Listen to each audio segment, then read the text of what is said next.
Okay, so good morning to all of you. Starting with thorax. Okay, we start with the thorax. Have a look, understand this.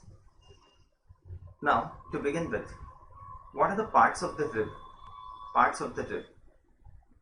Okay, this is the head of the rib. That's the head of the rib. This is the neck of the rib. Neck. This is the tubercle of the rib. Tubercle. And this is going to be the shaft of the rib. Shaft. So what are the parts of the rib? Head, neck, tubercle, and this is the shaft. Have a look at this once again. This is the shaft. One moment. Yeah, look at this. This is the head of the rib. That's the neck of the rib. This is the tubercle, and that's the shaft of the rib. Fine. These are the parts of the rib. Now, if you see a thoracic vertebrae, that's the body of the vertebrae. This is the spine, and that's the transverse process. Okay. The body of the thoracic vertebrae has got a facet here. Look at that. That's the facet on the body of the thoracic vertebrae. The transverse process has got a facet here. There's a facet on the transverse process. Now, what articulates with the facet on the body and what articulates with the facet on the transverse process?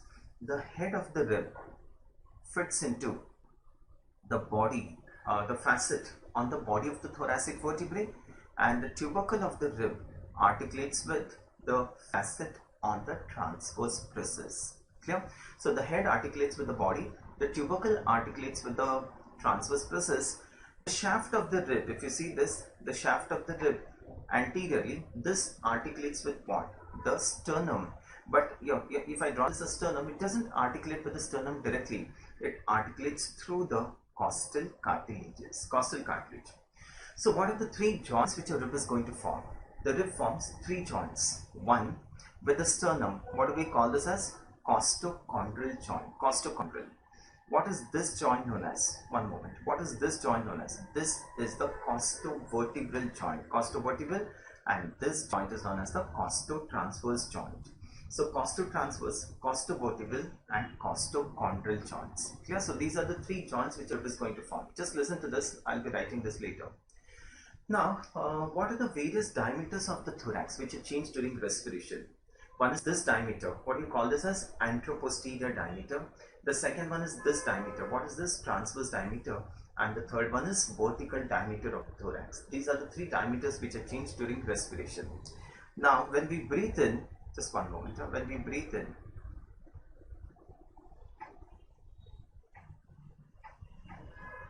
okay, I'll make a big screen. When we breathe in, the ribs, they go up, they go down this way. They go up. Here, the ribs, they go up, they go down. They go up, down. Like this increases what? The transverse diameter of the thorax. And this type of respiration, what is this moment of respiration known as?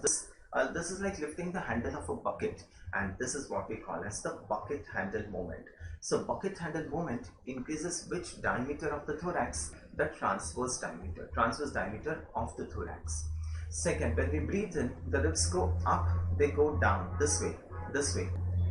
Like this is like the pump to remove water. This is known as the pump handle movement. And this pump handle movement changes what diameter of the thorax? The anteroposterior diameter. The bucket handle movement changes what diameter? Transverse diameter.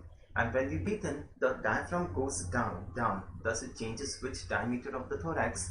The vertical diameter of the thorax.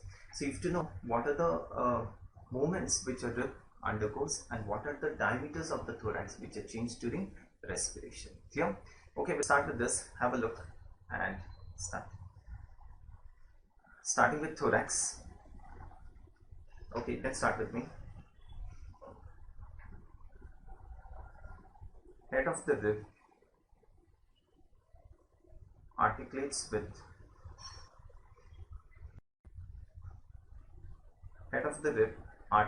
with body of the thoracic vertebrae.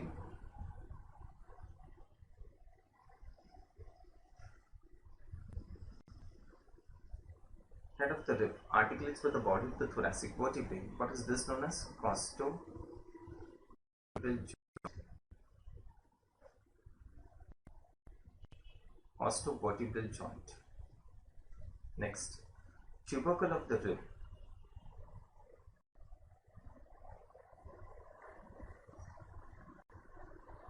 Tubercle of the rib articulates with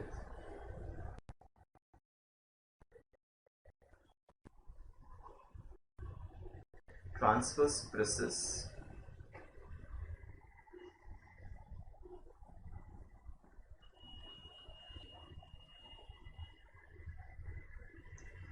And what is this joint known as? Costo-transverse joint.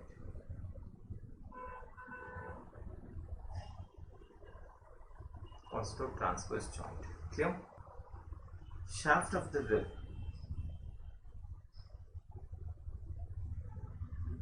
Articulates with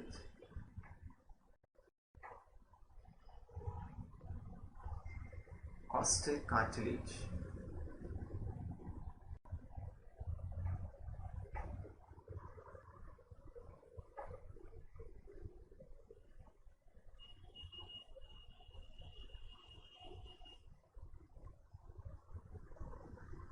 Okay, sorry, I didn't change.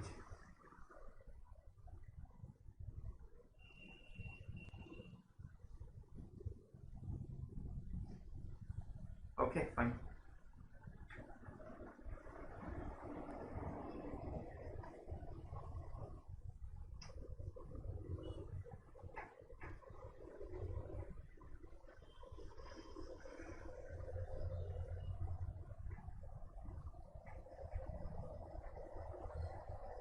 To all of you. So head of the rib articulates with the body of the thoracic vertebrae. What is the joint known as? Costovertebral joint. The tubercle of the rib articulates with the transverse brisses, costotransverse joint, and the shaft articulates with costal cartilage. What is that one as? Costochondral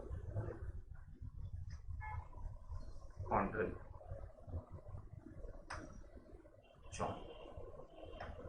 Costochondral joint. Okay, just write this down.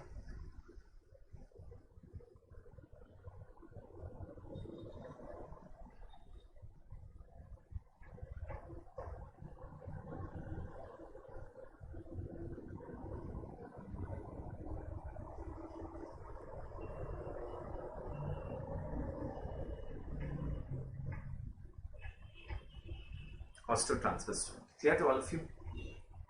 Now the next is the various movements of respiration. Bucket handle movement.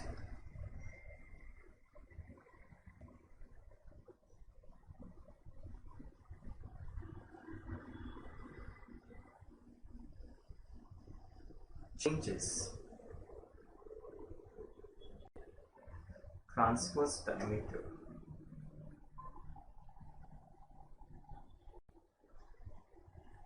Transverse diameter of the thorax. Bucket handle movement changes the transverse diameter of thorax. Pump handle movement.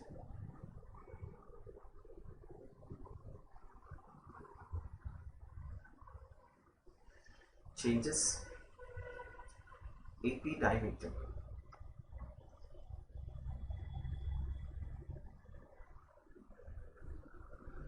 Changes the AP diameter and contraction of diaphragm.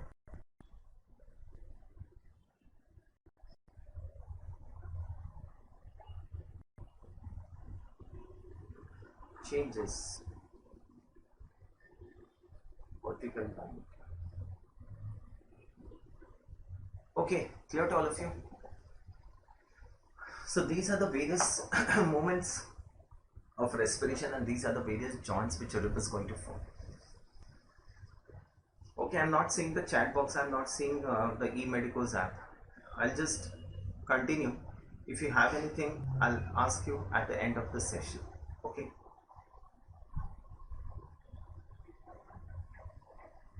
Okay, clear to all of you? Fine. Now coming to this.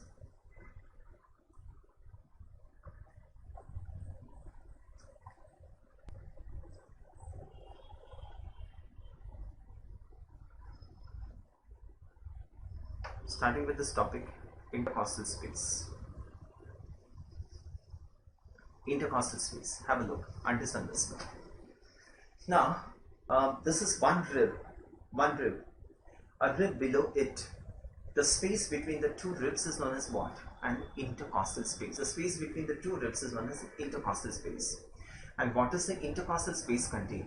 It contains muscles, vessels, and nerves. Now, which are the intercostal muscles? There are three intercostal muscles. The outermost one, the most outer one, external intercostal. The second one, internal intercostal.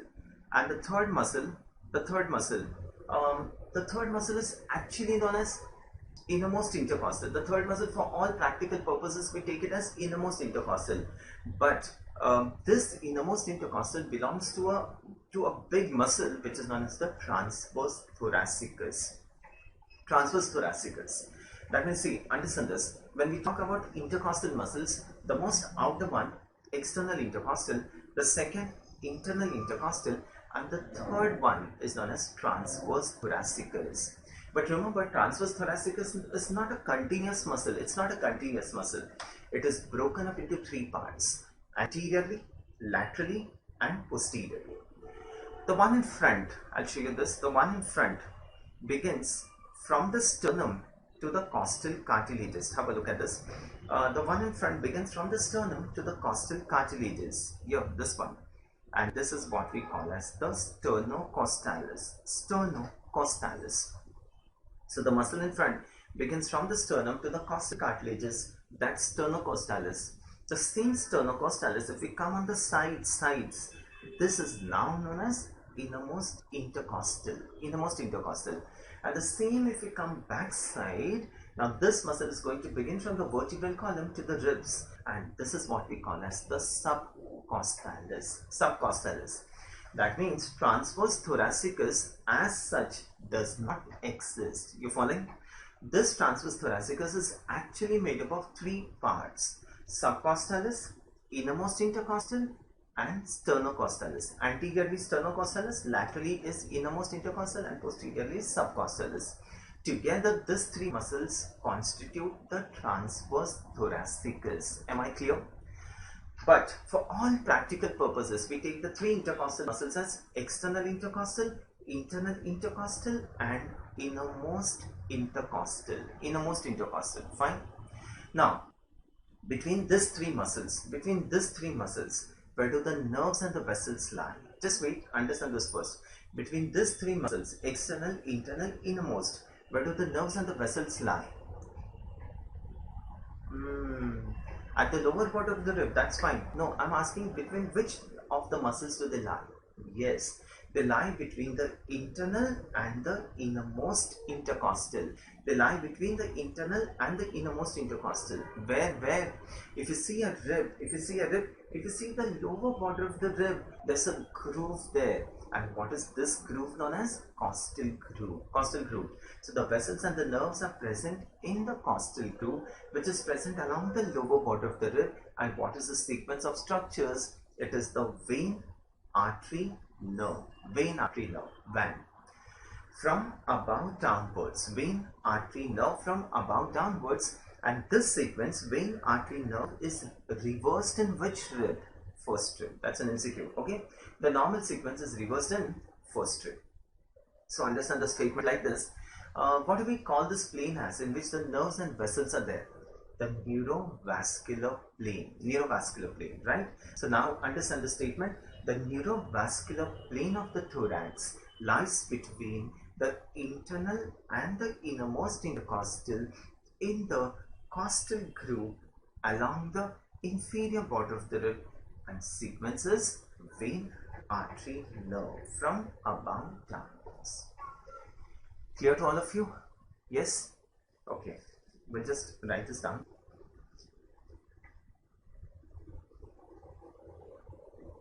Starting with intercostal space. Starting with intercostal muscles.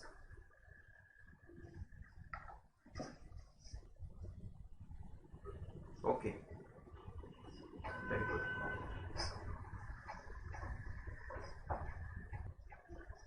Okay, topic is intercostal space. You can start with me.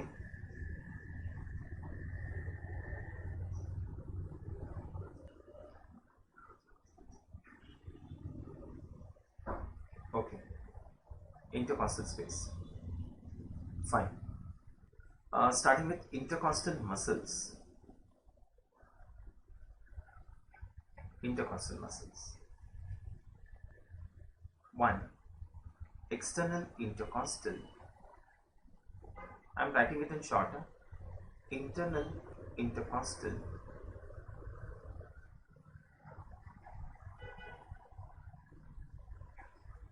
And transverse. Okay, external intercostal, internal intercostal, and transverse thoracicus. Transverse thoracicus itself is made up of 3 parts. Sternocostalis,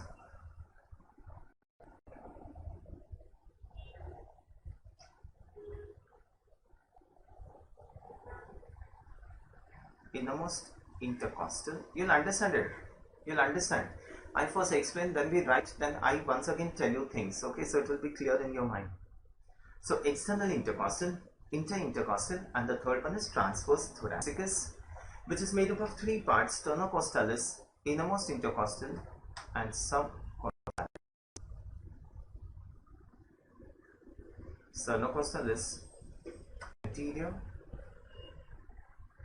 innermost intercostal, lateral, and subcostalis, posterior. Following this, okay. Next, the neurovascular plane of the thorax. The neurovascular plane of the thorax lies between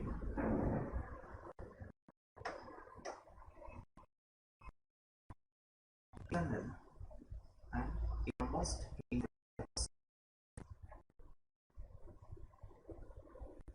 Internal and innermost intercostal. Okay, I'll tell them to increase the volume.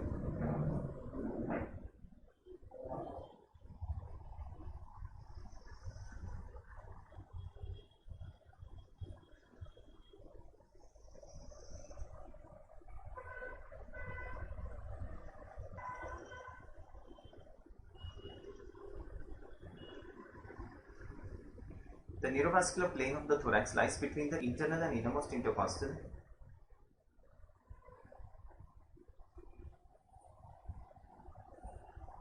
Intercostal groove.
अब बस ये volume increase करिए जरा, बच्चों को सुनाई नहीं दे रहा। नहीं, सरफेस तो नज़दीक ही है मेरे, सरफेस नज़दीक है मेरे। आप वॉल्यूम इंक्रीज करिए, और हैंग हो रहा है, जरा देखिए।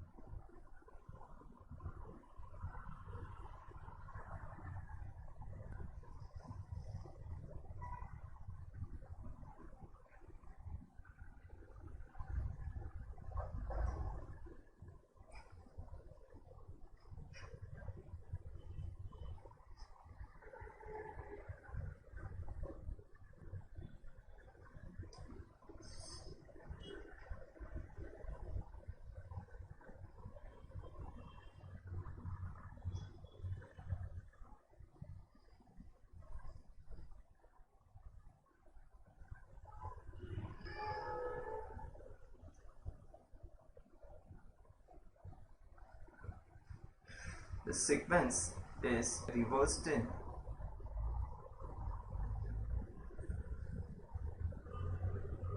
first rib. Okay, I'll explain that. I'll explain everything. Writing is done.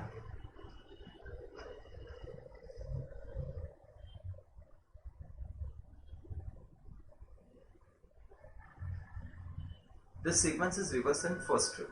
Okay, clear to you? I'll start. Just once again, have a look. Right. Now what I was telling you is, look, we are discussing the intercostal space. We are discussing the intercostal muscles. Fine. Now, intercostal muscles are three. External intercostal, internal intercostal, and for all practical purposes, we take the third muscle as innermost intercostal. Look, this is what we normally say. External, internal, innermost intercostal. But what I'm telling you is this innermost intercostal actually belongs to a big muscle. A muscle which is known as the transverse thoracicus. Transverse thoracicus. That means the third muscle would be known as transverse thoracicus. But understand, this transverse thoracicus is not a continuous muscle. This transverse thoracicus is broken up into three parts: anteriorly, laterally, and posteriorly. Anteriorly, this muscle is known as, it begins from the sternum to the costal cartilages, and this is what we call as the sternocostalis. Sternocostalis. The same muscle, if you come on the sides, this is now known as the innermost intercostal. Innermost intercostal. And the same muscle, when you come behind, it starts from the vertebral column to the ribs, and this is what we call as the subcostalis. Subcostalis. That means this transverse thoracicus is, as a muscle, does not exist. It's just a name. And this transverse thoracicus is broken up into three parts: anteriorly sternocostalis, on the sides innermost intercostal, and posteriorly is the subcostalis. Is this clear now? But for all practical purposes, we take the three muscles as external, internal, and innermost intercostal. This is what we normally say. Now, where do the nerves and the vessels lie? In between which of these three muscles do they lie? The nerves and the vessels lie between the internal and the innermost intercostal. Internal and innermost intercostal. Where? If you see the rib, if you see the lower border of the rib, lower border, there's a groove there. What's that? Costal groove. And how's the sequence of structures? It's vein, artery, nerve from above downwards. And this sequence is reversed in first rib. In the first rib, it is opposite. Normally, it's vein, artery, nerve. In the first rib, it is nerve, artery, vein. Following this now? So to summarize this, see how we summarize this. The neurovascular plane, nerves and vessels. Okay, so the neurovascular plane of the thorax lies between internal and innermost intercostal in the costal groove along the inferior border of the rib, and sequence is going to be vein, artery, nerve. And this sequence would be reversed in first rib. Am I clear now? Am I clear? Okay, fine. Fine, this should be clear now. Okay, this is very important. Right. So now, if I show you one MCQ, you should be able to answer this. Yeah. Answer this now. Vein, artery, nerve. It's vein, artery, nerve. Yes. Answer this.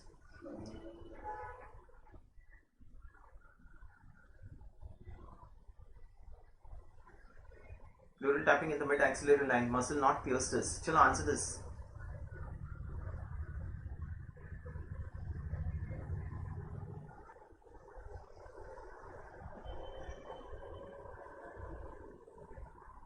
Bolo. Pleural tapping in the mid-axillary line. Muscle not pierced this. Yes, transverse thoracicus. Transverse thoracicus. Clear to all of you? Because again I'm telling you, transverse thoracicus as a muscle does not exist. Clear to all of you? This should be very clear. Transverse thoracicus itself is made up of sternocostalis, innermost intercostal, and subcostalis. So when we do a pleural tapping, what are we going to pierce? from outside the skin, pleural tapping in the mid-axillary line, skin, superficial fascia, deep fascia. Now comes a muscle which begins as digitations here. What's that? Serratus anterior. Now comes the first intercostal muscle, external intercostal, internal intercostal. The third one, innermost intercostal. Following this, now comes a fascia inside the thorax. What's that? Endothoracic fascia. And now comes the pleura. What pleura is this going to be? Parietal pleura. The moment you pierce the parietal pleura, you are in the cavity of the pleura and you drain the effusion. Clear? So these are the structures which are pierced during pleural effusion in the mid-axillary line. Okay, I'll write that for you. Okay, that's good.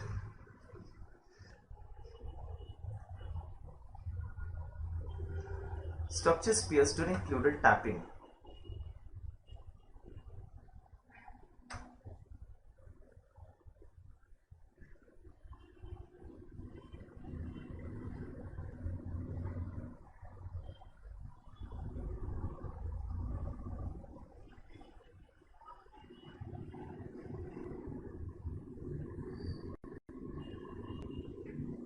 In the mid-axillary line. Okay, understand this. Skin, superficial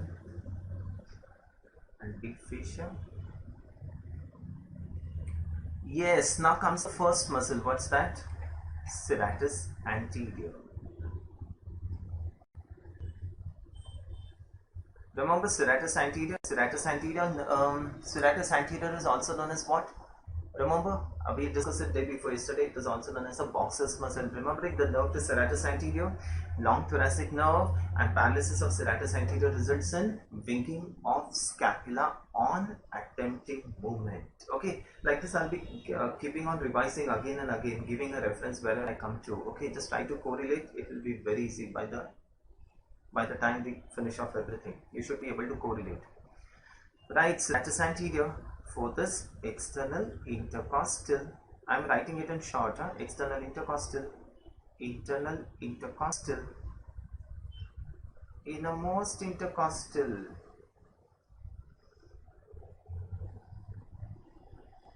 Answer is innermost. Structure not pierced, and above. Structure not pierced. It is transverse thoracicus. Structure not pierced. It is. Okay, normally we do it in a mid-axillary line only. Serratus anterior, external intercostal, internal intercostal, innermost intercostal, endothoracic fascia, and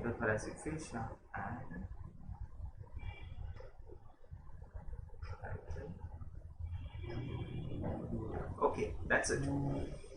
Endothoracic fascia and parietal pleura. Structures pierced during pleural tapping in the mid-axillary line. This much is fine. Skin, superficial fascia and deep fascia, serratus anterior, external intercostal.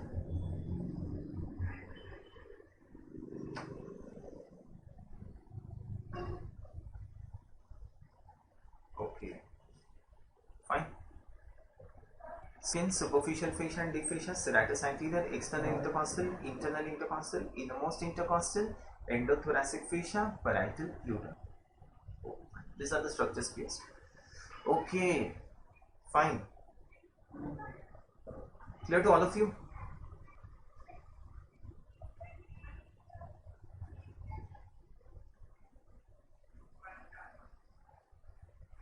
And innermost intercostal is a part of transverse thoracicus. Do not get confused. I'll tell you that again somewhere else now. Don't get confused. Fourth is external intercostal. External intercostal.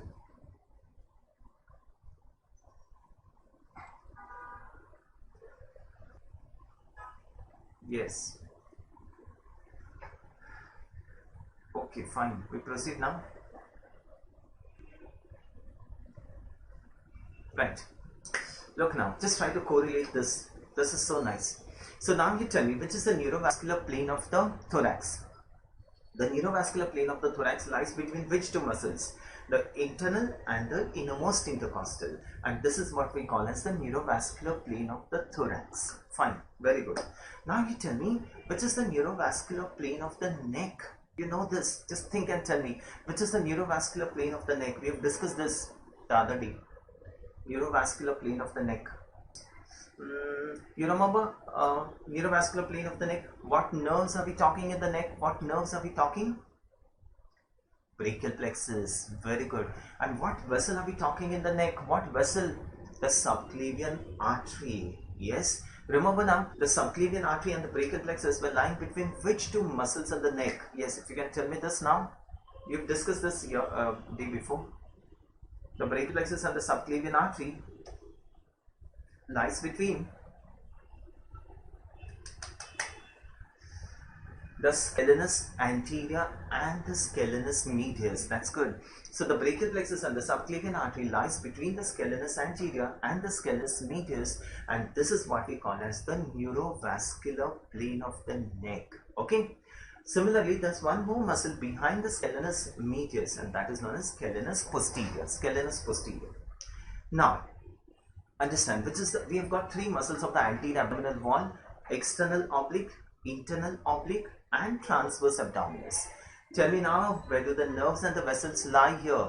The nerves and the vessels lie between the internal oblique and transverse abdominis. Internal oblique and transverse abdominis. And this is what we call as the neurovascular plane of the abdomen. What nerves are we talking about? The iliohypogastric, the ilioinguinal nerve.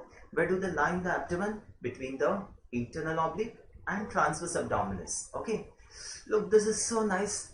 Now, there's a direct correlation between the three scaleni of the neck with the three intercostal muscles and the three muscles of the anterior abdominal wall with the neurovascular plane between each of this. So now, which muscle corresponds to which muscle? This is what you have to know. Okay. Okay, that's nice. Look, this is so nice. Understand this. This is external intercostal, internal intercostal, and innermost intercostal. Okay, where do the nerves and the vessels lie? Between the internal and innermost intercostal. And we make this as the neurovascular plane of the neck, and we make this as the neurovascular plane of the abdomen. And look, this is so nice. Tell me, which muscle of the neck would correspond to this? This would correspond to the scalenus anterior. Scalenus anterior. This would correspond to the scalenus medius. And this would correspond to scalenus posterior. Now you'll tell me scalenus anterior is the most anterior muscle, whereas innermost intercostal is the innermost. But this is embryological, okay? That's developmental. So just to make you understand the neurovascular plane here. And now, what is this muscle of the abdomen? What will this correspond to? Transverse abdominis. This will correspond to internal oblique, and this will correspond to external oblique. Look, this is so nice. Understand this correlation. That means scalenus anterior muscle of the neck corresponds to which muscle of the thorax? Innermost intercostal. Corresponds to which muscle of the abdomen? The transverse abdominis. The scalenus medius corresponds to the internal intercostal and internal oblique, and same with the posterior. Clear to all of you? So this is the neurovascular plane of the neck, thorax, and abdomen.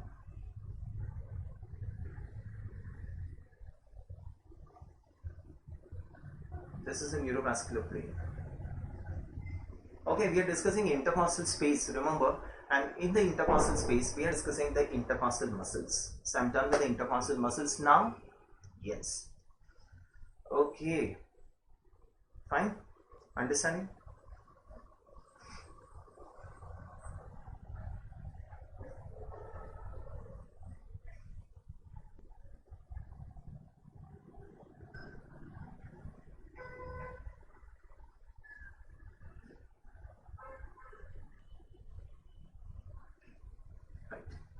Understand this now.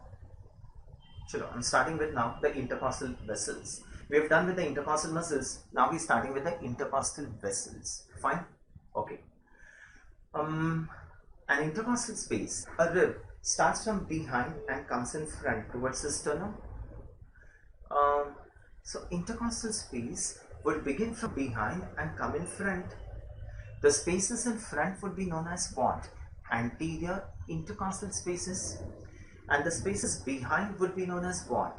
Posterior intercostal spaces. Fine. So the vessels in front would be known as what? Anterior intercostal vessels, and the ones behind would be known as the posterior intercostal vessels. I'm starting with this intercostal vessels, a very important topic, intercostal arteries and vein, and a very important MCQ topic. Okay, starting with intercostal arteries, starting with anterior intercostal arteries. Understand first what I'm telling you, my explanation, then see the slides, then we write, and then once again I quickly go through the topic. Okay, so that is how I teach. You should be clear. Right, look at this now. Just get oriented to this views. These are very good slides. Get oriented to this views.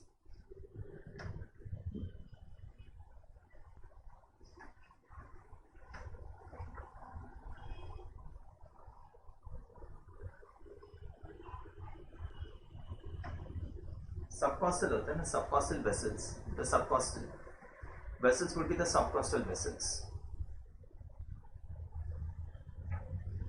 Okay.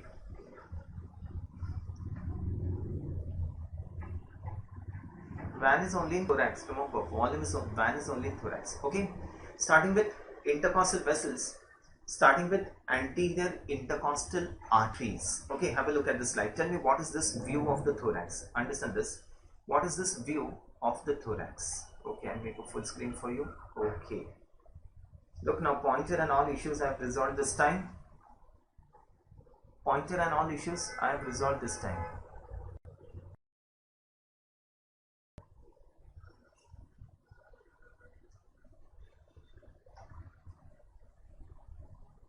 Right. Now, this is a view of the thorax. This is a view of the thorax. Where are we looking this from? Which wall of the thorax is this? This is the anterior wall of the thorax. We're looking from inside the thorax. That means we've removed the anterior wall and we're looking from inside the thorax. Okay. So, what are these spaces that we're looking at? What are these spaces? These are the anterior intercostal spaces. Okay, these are the anterior intercostal spaces. So what arteries would be this? These would be the anterior intercostal arteries. This would be the anterior intercostal arteries. Now tell me, what is this artery? What is this artery? This is the subclavian artery. Subclavian artery. Something you remember? I told you about the subclavian artery. Subclavian artery is like, axillary arteries divided into three parts by whom? I had given a reference, if you remember, in the upper lip. Axillary arteries divided into three parts by pectoralis minor. Remembering? Similarly, the subclavian artery is also divided into three parts by a muscle named scalenus anterior. Scalenus anterior. Subclavian artery is divided into three parts by scalenus anterior. Now you tell me, we're looking from inside. We're looking from inside the thorax. So that's the subclavian artery and that's the muscle. Okay, we're looking from inside. So first, what are you seeing? Artery, and then what are you seeing? Muscle. If the same thing, if you look from front, first what are we going to see? The muscle, and then what are we going to see? The artery.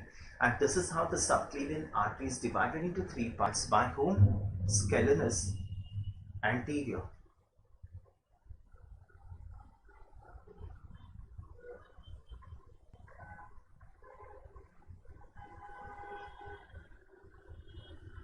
Subclavian artery is divided into three parts by scalenus anterior.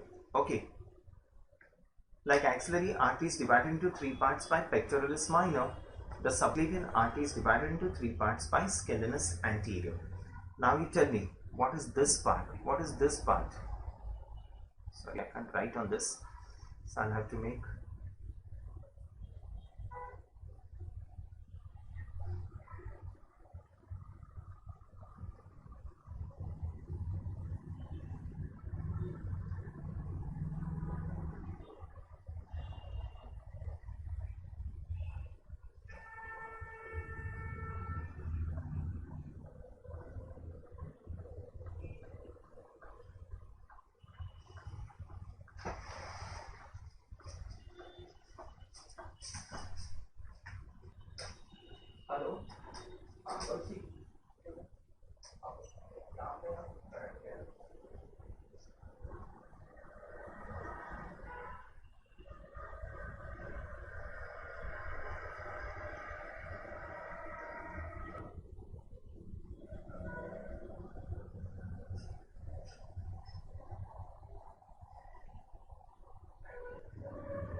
आले आले.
झालं काय रे ते?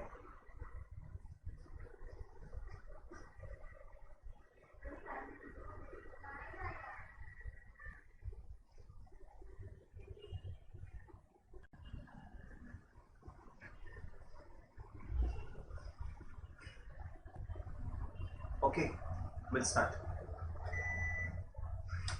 Okay, we'll start.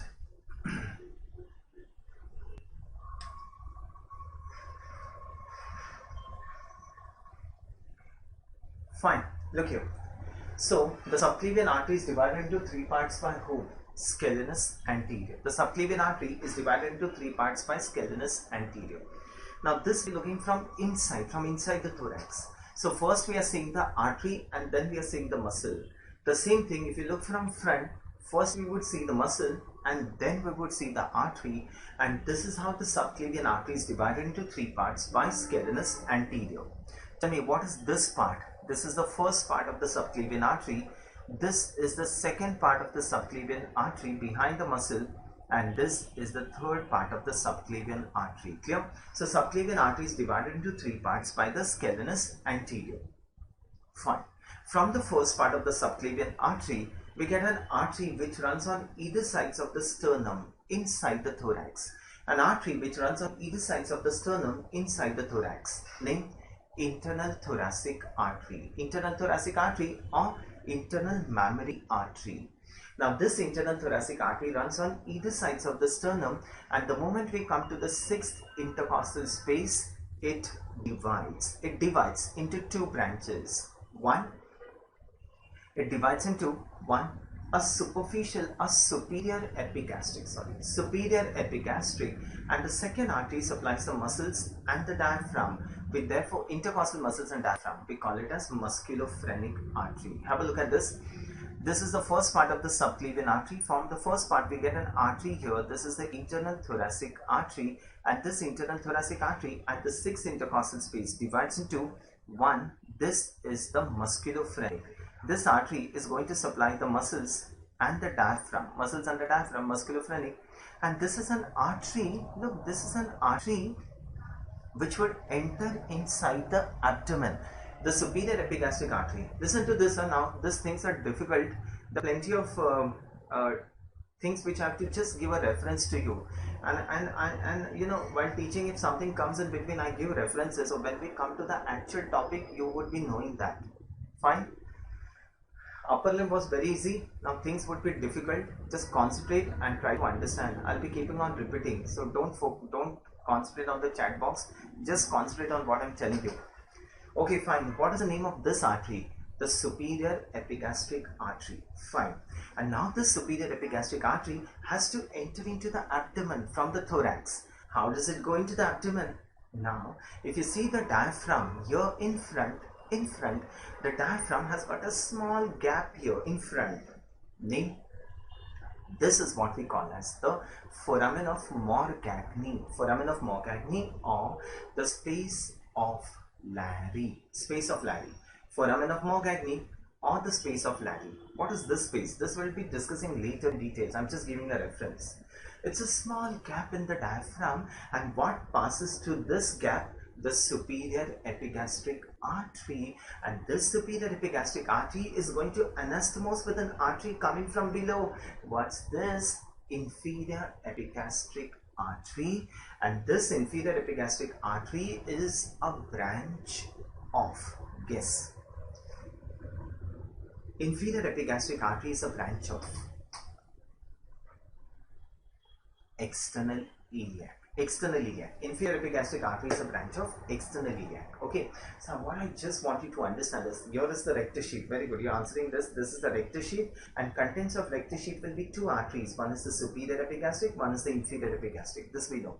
Now, superior epigastric artery is a branch of internal thoracic, and inferior epigastric artery is a branch of external iliac. All this will be studying later. Okay, I'm just giving a reference. Fine, very good. So now, like the superior epigastric artery, is there an artery with a similar name? Superior epigastric. Any artery with a similar name? Can you guess? Guess. Yes, the superficial epigastric artery. This is superior epigastric, and the other artery I'm telling you is superficial epigastric artery, and this superficial epigastric artery is a branch of, guess this, superficial epigastric artery is a branch of femoral. Very good, it's a branch of femoral artery. Okay, right, very good. Superior epigastric, superficial epigastric. Just get, at least understand these terms. Later we go into details of this. Fine. Okay, so I'll just make a small chart for you, so it will be easy to understand. Okay, very good. Now there are plenty of arteries which will be coming here. Okay, and you should enjoy them. You will enjoy. Okay, let's start. Internal thoracic artery. I'll make it like this. Internal thoracic artery gives two branches. One is superior epigastric, and the other one is musculophrenic. Okay, superior epigastric artery passes through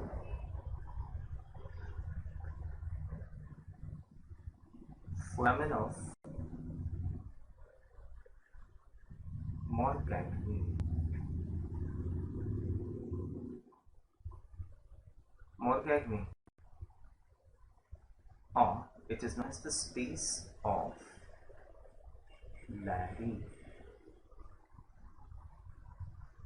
Foramen of Morgagni or space of Larry and anastomosis with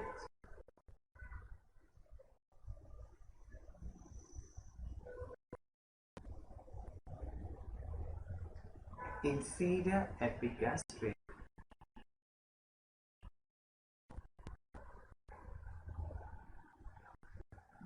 branch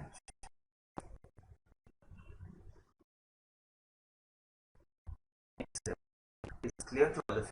It's a branch of extended. Just remember all these things, no confusion there. Branch of extended. Fine, I just want you to know this. So superior epigastric artery is a branch of internal thoracic artery. Superficial epigastric artery is a branch of what? Femoral. So if superficial epigastric artery is a branch of femoral, you will have a similar vein. You'll have a similar vein. Superficial epigastric vein. And this superficial epigastric vein would drain into what? The superficial epigastric artery is a branch of femoral, and the superficial epigastric vein is a tributary of, answer this, femoral? No, then I would not have asked you. It doesn't drain into femoral vein. It first drains into another vein which further drains into femoral. So superficial epigastric vein is a tributary of great saphenous vein, and great saphenous vein further drains into what? Femoral vein. All these things are important, okay? I'm just giving a reference. Again, I'm telling you, don't get confused. I'm just giving a passing by reference. We'll be coming to this later. Okay, very nice. So superficial epigastric artery is a branch of femoral, and superficial epigastric vein is a tributary of great saphenous, which is a tributary of femoral vein. Okay, got it. Fine.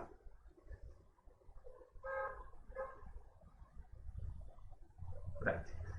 So now see here, what are we discussing now? We're discussing the anterior intercostal arteries, right? We're discussing the anterior intercostal arteries. Look, this is so nice. These are the anterior intercostal spaces, and the arteries here would be known as what? Anterior intercostal arteries. So anterior intercostal arteries in the upper six spaces, are branches of internal thoracic artery. Easy. Anterior intercostal arteries in the upper six spaces are branches of internal thoracic artery. In the lower spaces, these are branches of What are these branches of?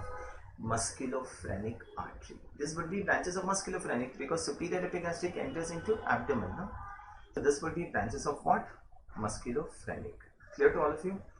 So anterior intercostal arteries we are discussing. Anterior intercostal arteries in the upper six spaces are branches of internal thoracic artery. In the lower spaces, these are branches of musculophrenic artery. Okay, there are, how many arteries are there in each intercostal space? How many anterior intercostal arteries are there in each space? There are two. Look at this. There are two anterior intercostal arteries in each space. There are two anterior intercostal arteries in each space. Okay, fine, we'll just come to this.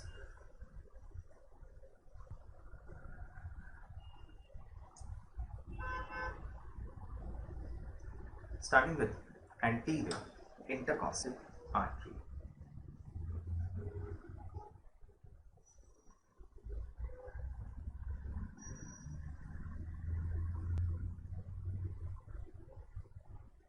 This is very important, be clear.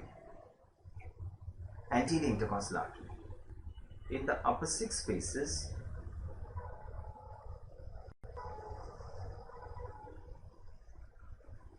these are branches of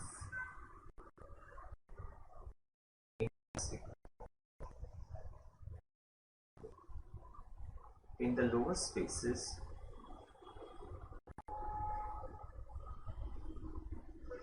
the branches of musculophrenic. there are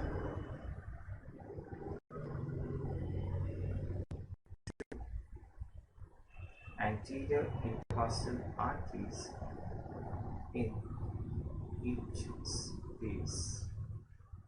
There are two anterior intercostal arteries in each space.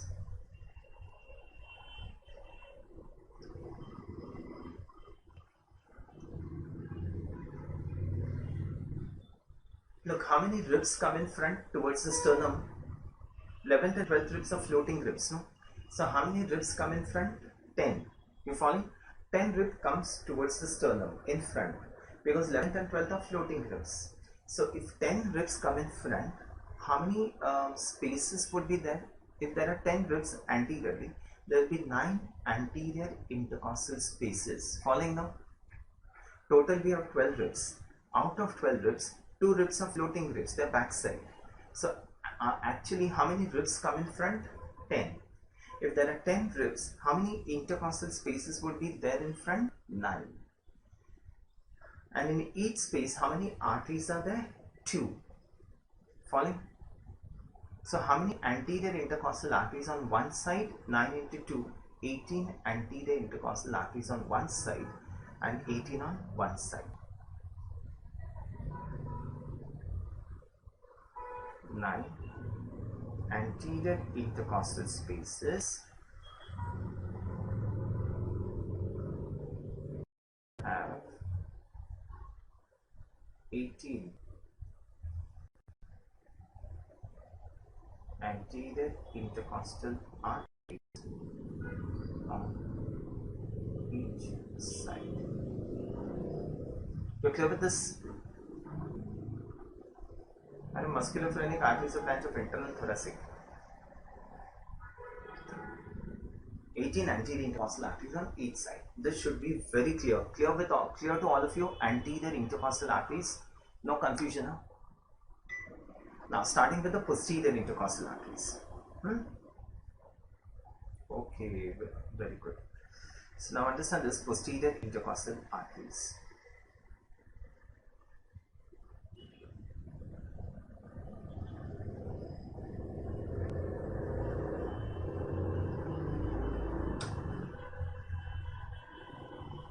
See this slide and try to understand this. Now, these are the posterior intercostal spaces. These are the posterior intercostal spaces. So, what are these arteries here? These are the posterior intercostal arteries. Posterior intercostal arteries. Tell me now, posterior intercostal arteries in the lower spaces. Look, these are branches of what? What is this? This is the aorta, right? That's the aorta. So posterior intercostal arteries in the lower spaces are branches of descending thoracic aorta. Whereas in the upper two spaces, it is slightly different, okay? In the upper two spaces, slightly different. Understand this first and then we write, okay? Understand this, we write it and then I'll explain. Sorry. Starting with posterior intercostal artery. Posterior intercostal artery. In the lower spaces are branches of descending thoracic aorta. In the lower spaces, these are branches of descending thoracic aorta. In the upper two spaces,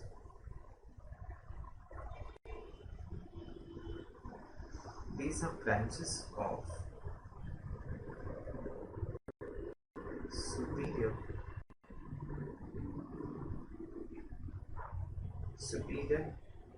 intercostal artery.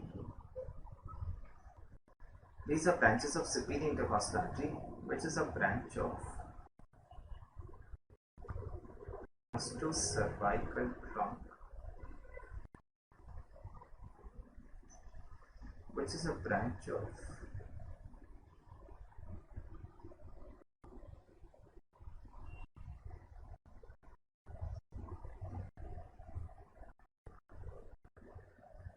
second part of subclavian artery.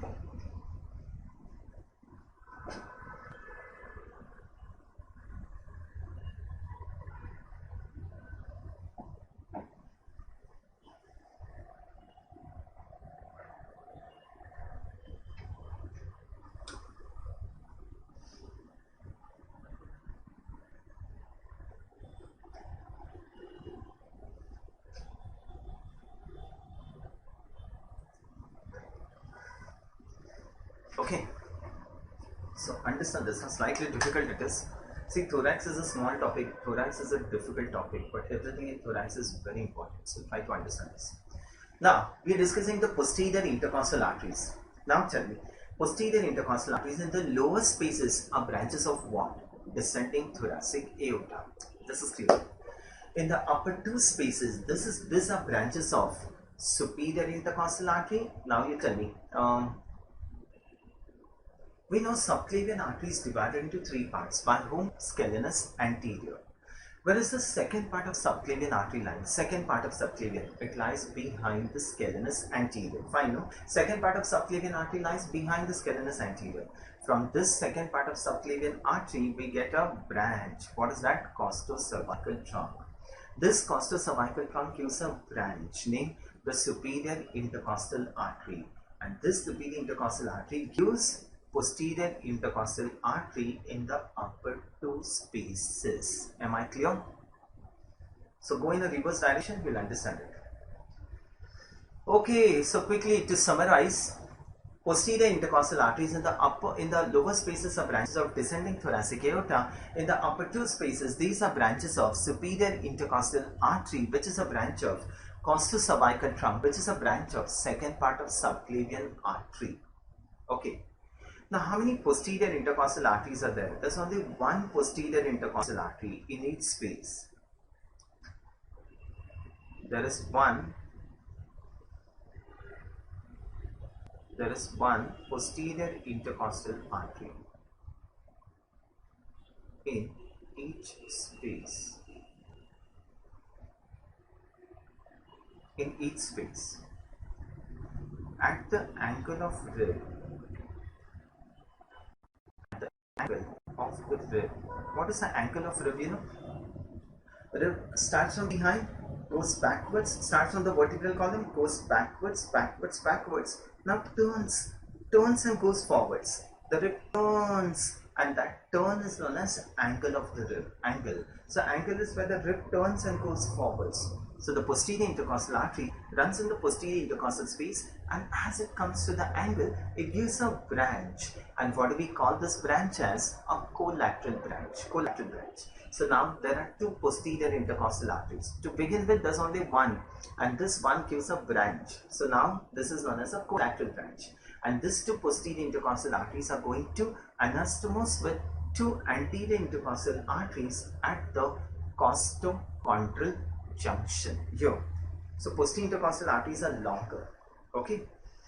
So there is one posterior intercostal artery in each space. At the angle of rib, it gives a collateral branch.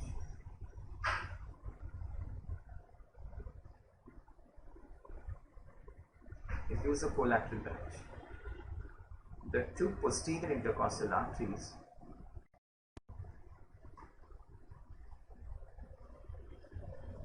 anastomose with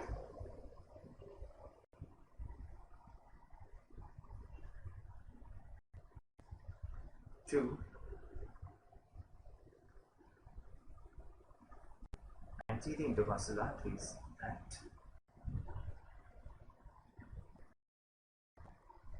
costochondral.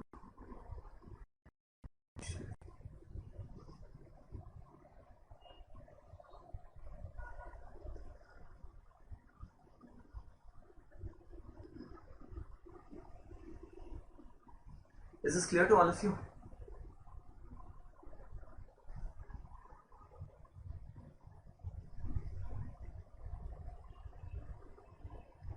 Superior border, it's a branch. Superior border पे वो branch देती है. I understand. It's a branch of it. The main artery lies in the costal groove along the inferior border, and it gives a branch which runs along the superior border. So in an intercostal space, there will be two anterior arteries and two anterior veins. Internal thoracic is a branch of first part of subclavian artery. Internal thoracic is a branch of first part of subclavian artery. Is this clear to all of you? So now how many posterior intercostal spaces are there? How many ribs are there behind? 12. 12 ribs behind. So how many spaces behind? 11 spaces. So how many posterior intercostal arteries? 11 on each side. On each side there will be 11. To begin with, there's only one in each space. So there are 11 here, 11 here. Then at the angle it gives a collateral branch. Remember that. So there are 11 posterior intercostal arteries. But there's one 12th rib, and below the 12th rib there's an artery there also, but we don't call this as intercostal artery. The artery present below the 12th rib is therefore known as, it's below the 12th rib, it is therefore known as subcostal artery. Following this now? So 12 ribs, 11 posterior intercostal spaces, 11 posterior intercostal arteries, and the artery below the 12th rib is known as subcostal artery and subcostal vein. Yes.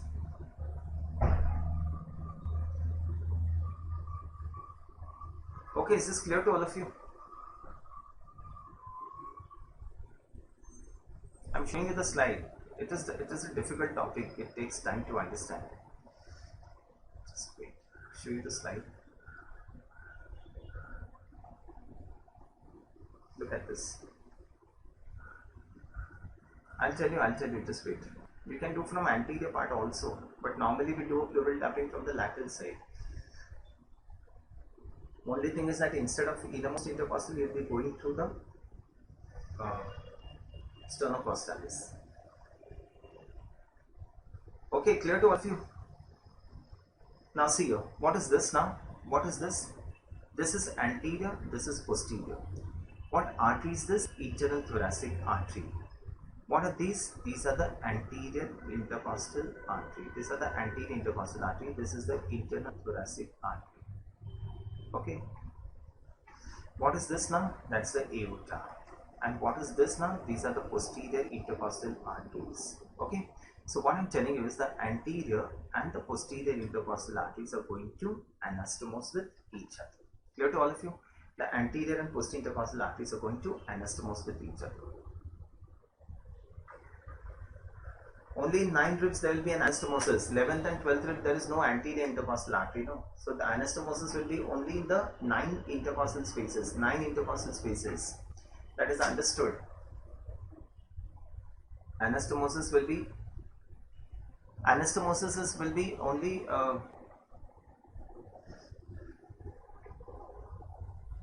in the 9 intercostal spaces. Anastomosis will be only in the 9 intercostal spaces because anterior intercostal arteries are present only in the 9 spaces. Okay, clear to all of you?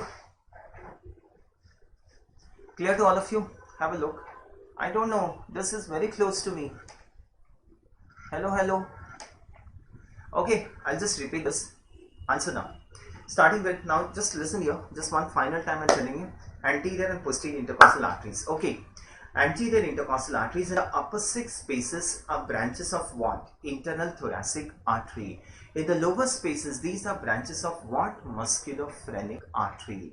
There are 2 anterior intercostal arteries in each space, and 9 anterior intercostal spaces will have 18 anterior intercostal arteries on each side.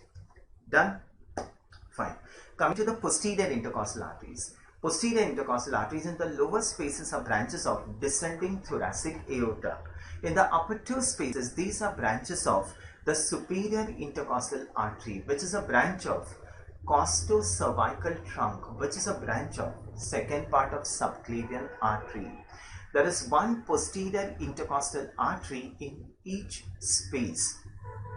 At the angle of the rib, it gives a branch. What is that? Collateral branch. And the 2 posterior intercostal arteries will anastomose with the 2 anterior intercostal arteries at the costochondral junction. Okay, that's it.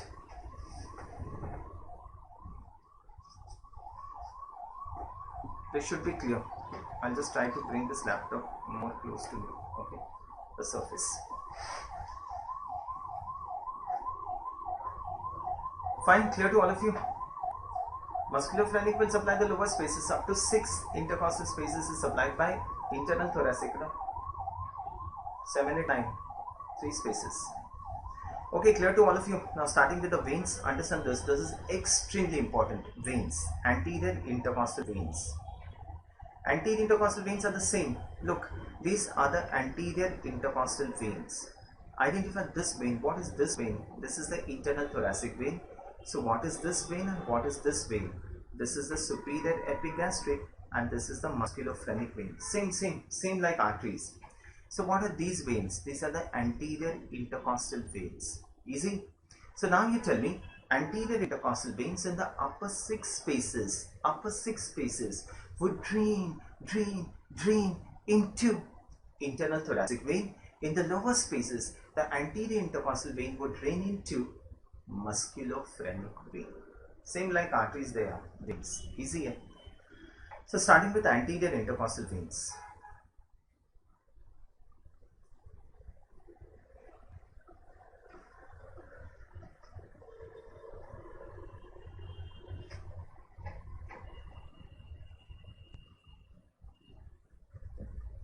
Anterior intercostal veins. In the upper six spaces,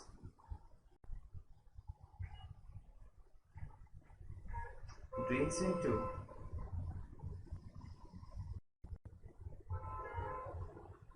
internal thoracic,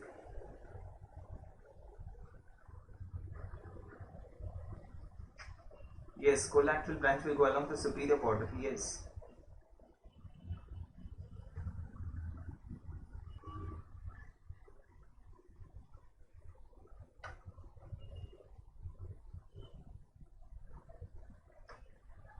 In the upper six spaces drains into internal thoracic. In the lower spaces drains into musculophrenic vein. Starting with posterior intercostal vein. This is very important. Try to understand this. Posterior intercostal veins, the drainage channel. Okay, I'll start. Have a look. Okay. This is a vein which comes from the neck. Vein coming from the neck. You can guess this. A deep vein coming from inside the neck. A deep vein here. What's that? Internal jugular.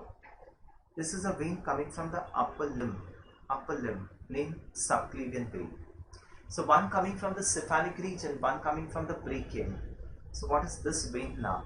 This is the brachiocephalic vein. Okay. So this is coming from the cephalic region. This is coming from the brachium. So that's brachiocephalic.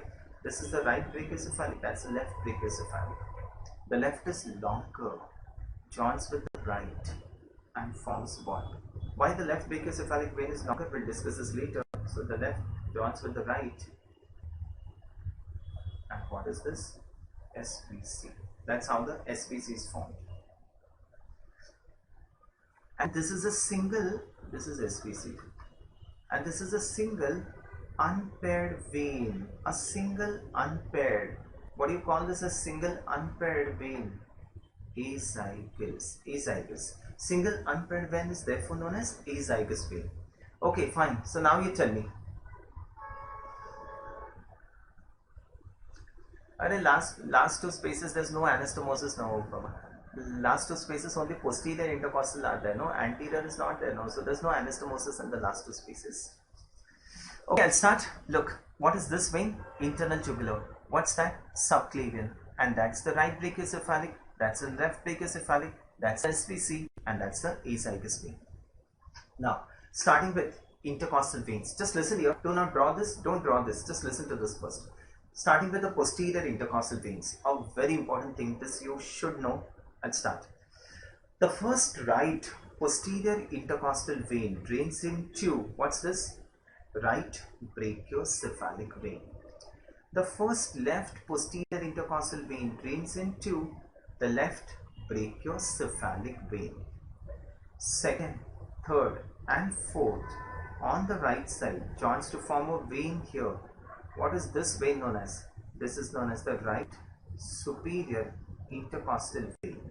The right superior intercostal vein is formed by the joining of the right, second, third and fourth posterior intercostal veins, and this is going to drain into azygous. Second, third and fourth on the left side joins to form, what is this known as? This is the left superior intercostal vein, and the left superior intercostal vein drains into what? The left brachiocephalic vein. Okay. Now, on the right side, all the veins would now drain into what? Azygos. On the left side, 5, 6, 7 and 8.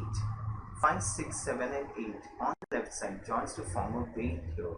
And this vein would drain into azygos. What is this vein known as? This is known as the accessory hemiazygos vein. Accessory hemiazygos vein. 9, 10, 11 and 12. And what this as? This is what we call as the hemiazygos. Hemiazygos vein.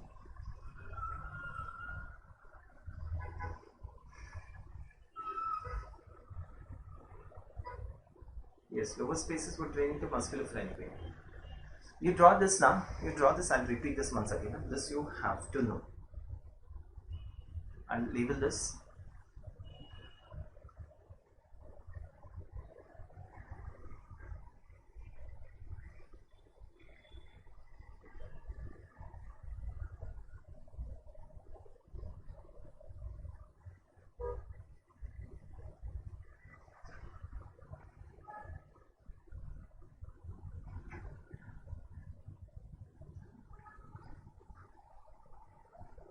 You should be clear.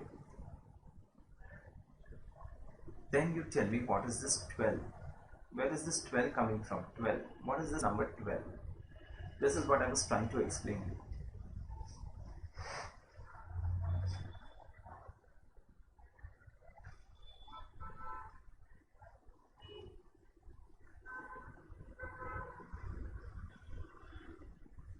What is this number 12? 12. I told you 11 intercostal spaces are there. So 11 posterior. So 11 posterior intercostal arteries and veins would be there. But there's a vein and artery below the 12th rib, and that is known as subcostal. And this 12 is subcostal. Clear now? Otherwise you'll ask me, what is this 12? If there are 11 intercostal vessels, where does this 12 come from? The 12th is lying below the 12th rib, and that is why it is known as subcostal.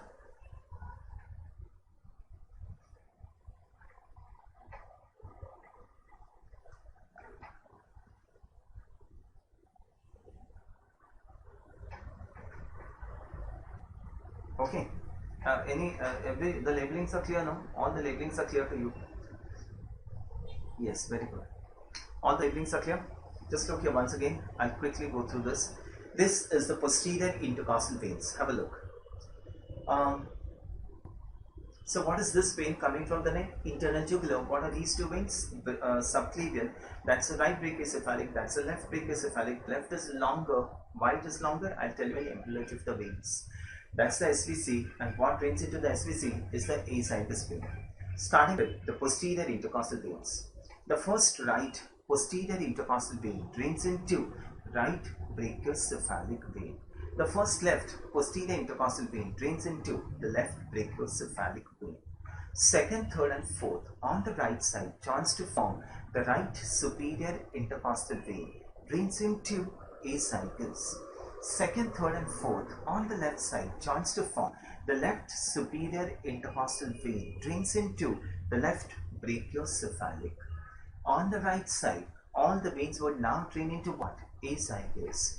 On the left side, 5, 6, 7, 8 joins to form accessory hemiazygos vein. 9, 10, 11, 12 joins to form hemiazygos vein. And both these veins would drain into azygos vein. That's it.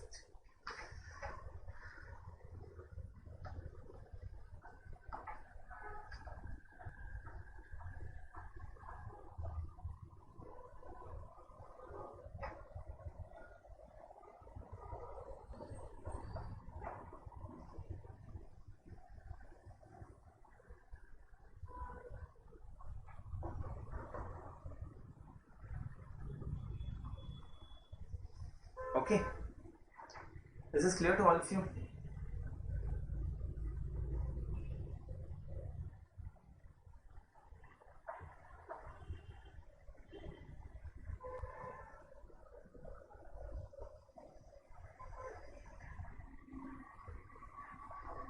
12th is known as subcostal. This is what I'm telling you. When I'm explaining you, just pay attention to what I'm explaining. Okay. Then you draw. Don't sit and draw things.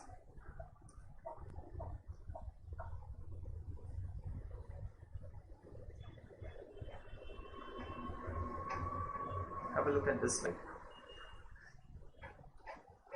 Look at this slide.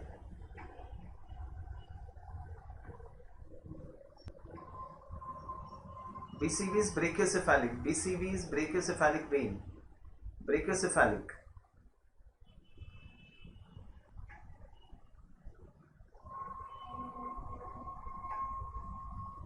BCV is brachiocephalic vein. Clear to all of you? Yes? Okay, just look at the slide. Okay. I'll repeat that one later once again. What is this vein? Look at this. This is internal thoracic vein. What are these veins? These are the anterior intercostal veins. This is the right side, this is the left side. So what is this vein on the right side?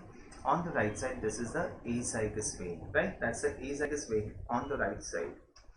And what are these veins now? These are the posterior intercostal vein. These are the posterior intercostal vein. Okay, so these are the anterior intercostal and these are the posterior intercostal. On the right side, the posterior intercostal vein would drain into what? Azygous. The posterior intercostal veins on the right side would drain to azygous. On the left side, depending on what level we are looking at, we would either get what? Hemiazygous or accessory hemiazygous. If he has written this as hemiazygous, what would this veins be? This would be 9, 10, 11 and 12. You following this now? 9, 10, 11 and 12. Because he has written this as hemiazygous. So 9, 10, 11, 12 drains into hemiazygous. 5, 6, 7, 8 drains into accessory hemiazygous, and both this would drain into azygous. Clear to all of you?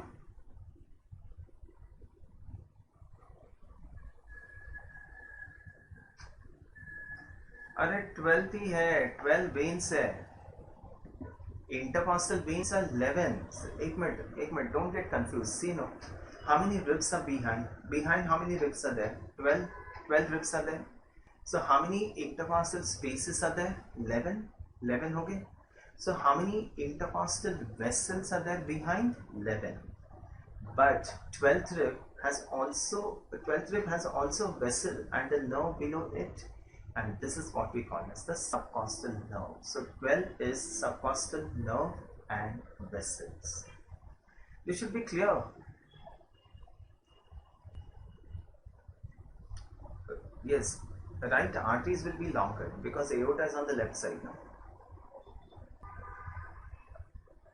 Right posterior intercostal arteries will be longer because aorta is on the left side. So right posterior intercostal arteries will have a longer course.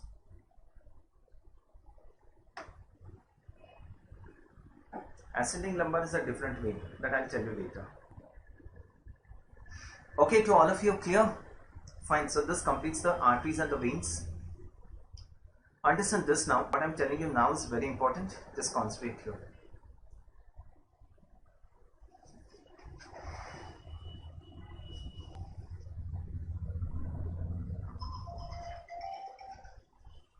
Okay, have a look. I'll start.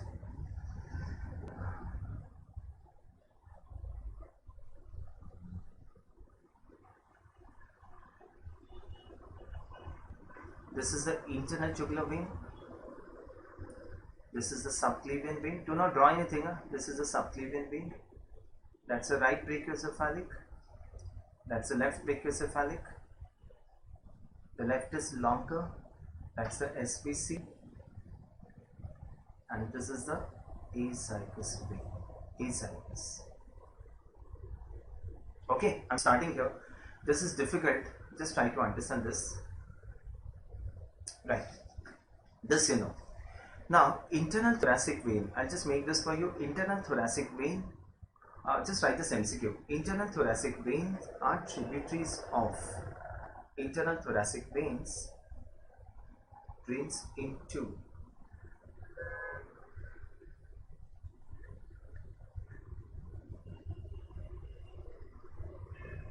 Internal thoracic vein drains into. Answer is brachiocephalic vein. Brachiocephalic.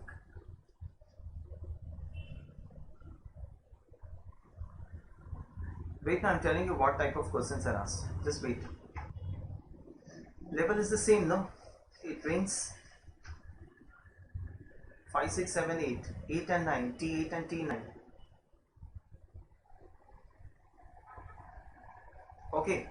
So internal thoracic vein drains into what? Brachiocephalic vein. Clear? I'll start now. Just have a look.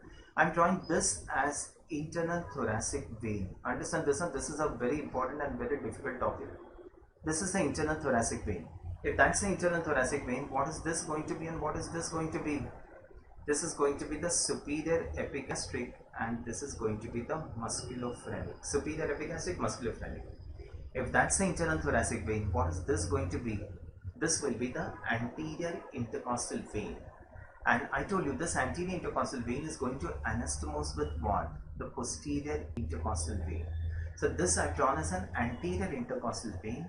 This anterior intercostal vein anastomoses with the posterior intercostal on the right side drains into what? Azygous vein. I'm just drawing it on the right side. Okay. So look, this is the internal thoracic vein. Internal thoracic vein drains into what? Brachiocephalic. If that's the internal thoracic, this is the musculophrenic, that's the superior epigastric. This you know. If that's the internal thoracic, this is the anterior intercostal vein, that's the posterior intercostal vein, and that's the azygous. Do not draw this.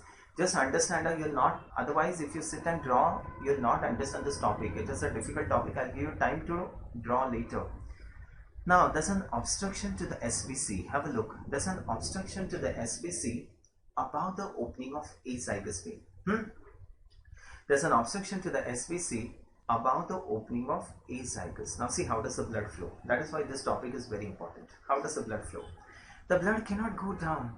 The blood cannot go down. There's an obstruction here. The blood goes in the reverse direction. Now the blood goes in the reverse direction. The blood enters into this vein. What's this? Brachiocephalic. From the brachiocephalic, the blood enters into internal thoracic, then anterior intercostal, then posterior intercostal, then azygous, SVC and right atrium. Following this?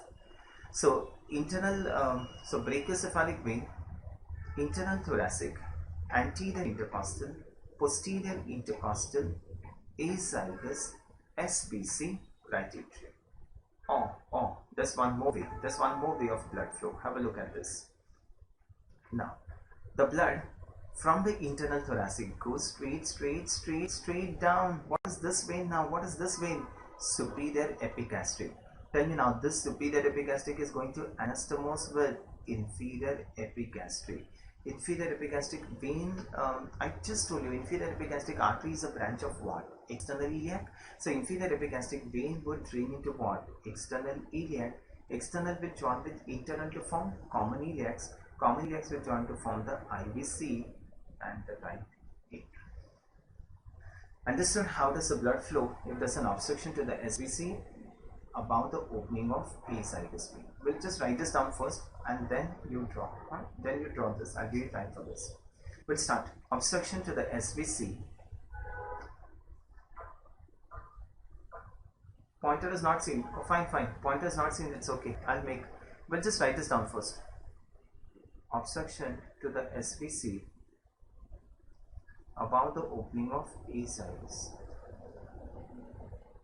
Okay, I'm repeating again.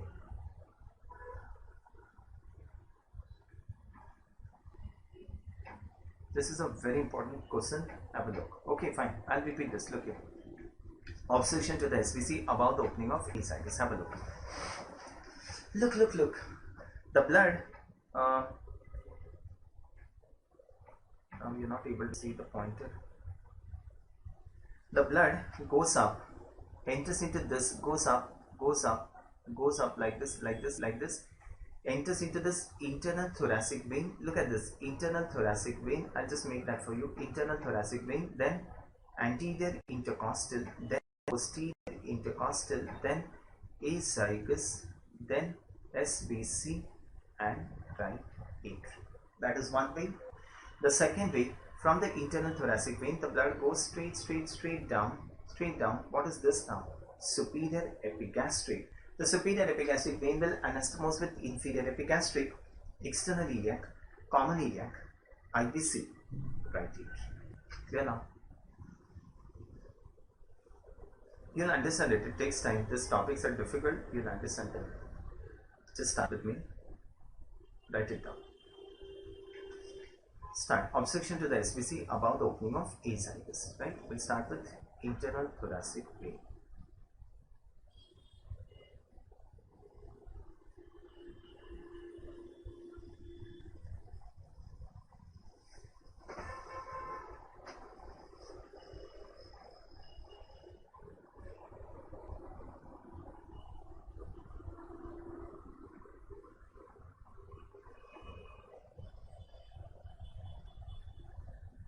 You'll understand it. Anti-intercostal, post-intercostal.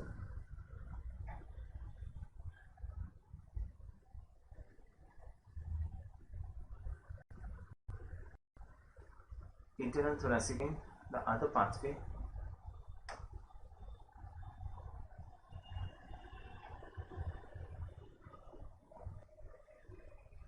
Let me finish this superior epigastric.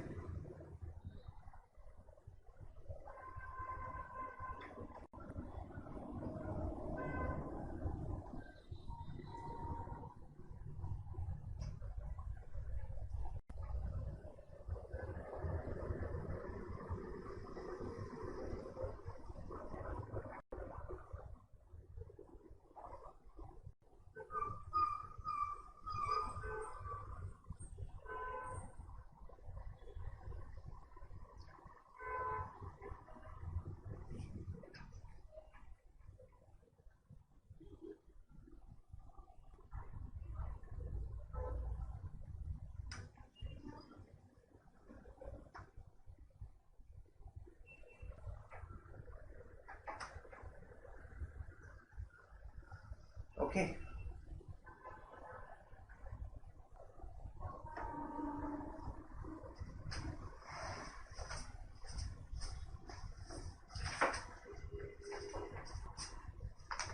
Clear? So this is obstruction above the opening of A sinus vein.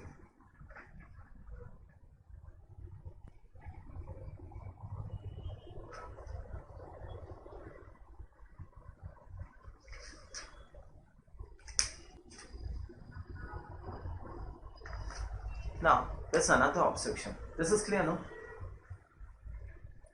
Now, this is another obstruction. Obstruction to the SBC below the opening of A sinus vein. This was one obstruction. I'll clear this obstruction and I'll draw the second obstruction for you. Obstruction to the SBC below the opening of A sinus vein.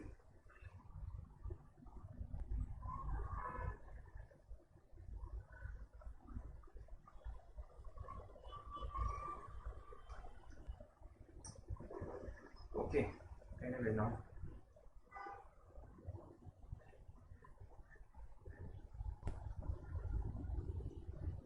Fine, look here. Now, I'll clear this obstruction and I'll draw the other obstruction. I'll clear this obstruction. Look, I've cleared this obstruction above the opening of A sinus vein and I'm drawing obstruction below the opening of A sinus. Clear?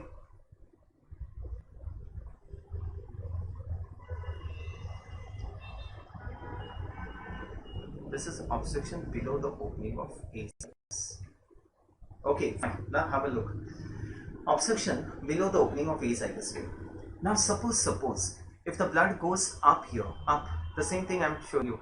Suppose if the blood goes up, brachiocephalic. No, wait, don't draw. I'll draw this for you. Just wait. Let me finish this. Suppose if the blood goes up, the blood enters into this vein. What is this? What is this? Internal thoracic vein. Suppose the blood enters into this vein. What is this? Anterior intercostal, then posterior intercostal, azygous, then SVC. No. This is not going to work now. Why? Because obstruction is below the opening of azygous vein. So the first pathway that we have written here, internal thoracic, anterior intercostal, posterior intercostal, azygous, SVC. Now this is not going to work. You're following why? Because obstruction is below the opening of azygous vein. So the first pathway is not going to work. But the second pathway, this, I'll mark with a different color, this pathway. I'll draw the slide for you again. This pathway, internal thoracic vein, superior epigastric, inferior epigastric. Now this will continue. Okay, this will continue. Now there's another pathway. This is a major blood flow. Okay, this is difficult. This is difficult. Just be with me. You'll understand. Just be with me. Now look, the blood goes up. The blood goes up. I'm drawing it in a different color. The blood goes up, up, up. Brachiocephalic. Brachiocephalic. So the blood goes up into this vein. What is this vein? Subclavian vein. Now you quickly tell me, what is this? If that's the subclavian vein, what is this? That's the first strip. If that's the first strip, what is this vein going to be? Axillary. If that's the axillary vein, what is this vein? If that's axillary, what is this vein? This is the, what is this muscle? Pectoralis minor. That's the pectoralis minor. So which is this part? Which is this part of the axillary vein? This is the first part, that's the second part, and that's the third part. In the second part of axillary vein, there's a vein. I did tell you this, no? The branches of axillary artery, I have not told you. So in the second, I've told you, no, branches of axillary artery or no. In the second part of axillary vein is a vein here, and this is the lateral thoracic vein. And this thoracic vein of the upper limb is directly communicating with the vein of lower limb. What vein of lower limb is this? This is the superficial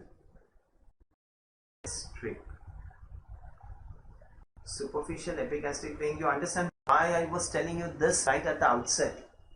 I told you there's a superior epigastric vein and there's a superficial epigastric vein. You understanding this now? The superior epigastric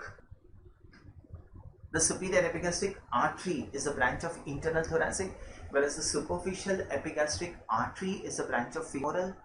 The superior epigastric vein drains into internal thoracic, whereas the superficial epigastric vein drains into great saphenous. The great saphenous vein drains into femoral. Femoral continues as external iliac, then common iliac, then IBC, and the right atrium. You following this? Look here once again. Understand this once again. Have a look at this.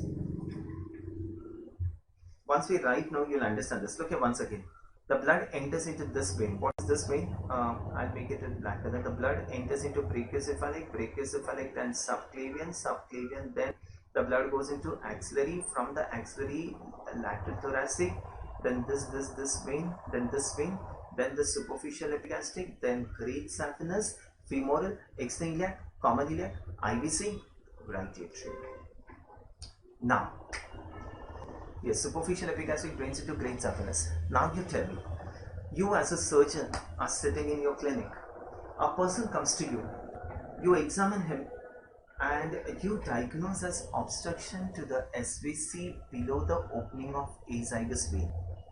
As a surgeon, after all this investigations, as a surgeon, you look on the lateral aspect of the chest wall. Here, you will find a dilated and tortuous vein, and this dilated and tortuous vein is going to connect two veins, a vein of the upper limb with a vein of lower limb. Which vein of upper limb is that? Lateral thoracic. But which vein of the lower limb is that? The superficial epigastric. And what is the name of this vein? You just join this, and this is what we call as the thoracoepigastric vein. You're following? Thoracoepigastric vein. So the vein which gets dilated in obstruction to the SVC below the opening of azygous vein. Your answer is thoracoepigastric vein. I'll repeat that. I told you, see, the difficult topics now, I first only tell you it is difficult. So just try to concentrate your 100%. I'll explain it again. Fine. We'll just write this down. Once you write it now, you'll get an idea. Again, I'll explain.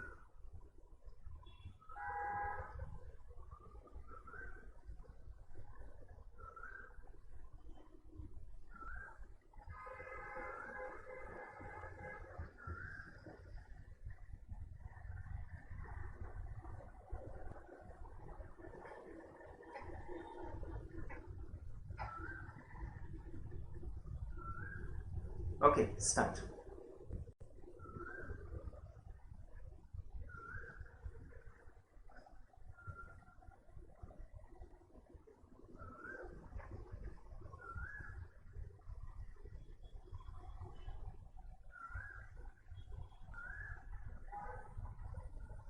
brachiocephalic, subclavian.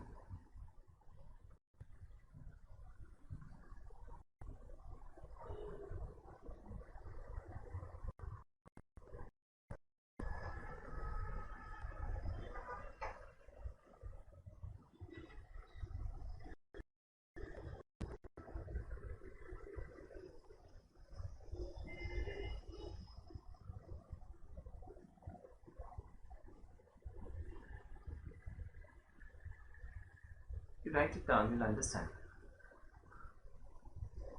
Superficial epigastric.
This is intrathoracic.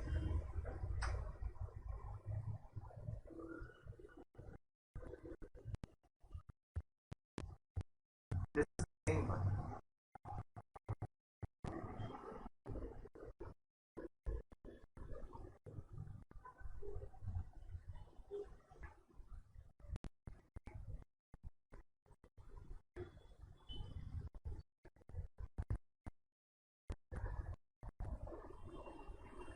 Yeah, this is clear.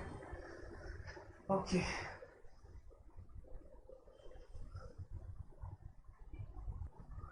This is the MCQ. Interiliac नहीं है बाबा, internal iliac नहीं है. External iliac then common iliac, no. Interiliac will join with external iliac, no. The blood will not go into interiliac. External iliac, the interiliac joins with it, then common iliac बनता है. Okay.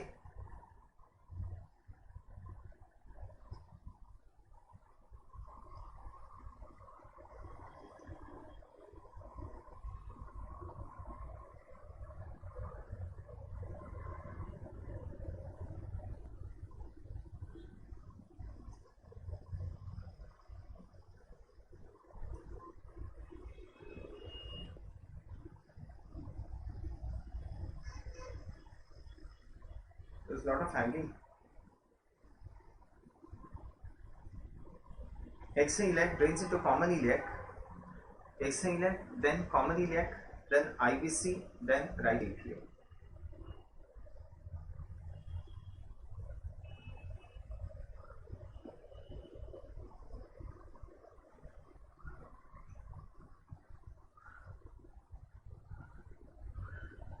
The blood goes into internal thoracic, no, on this side.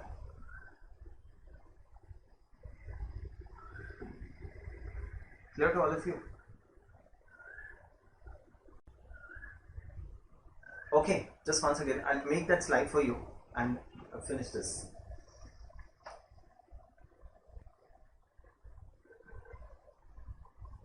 Inferior epigastric, this is the same one.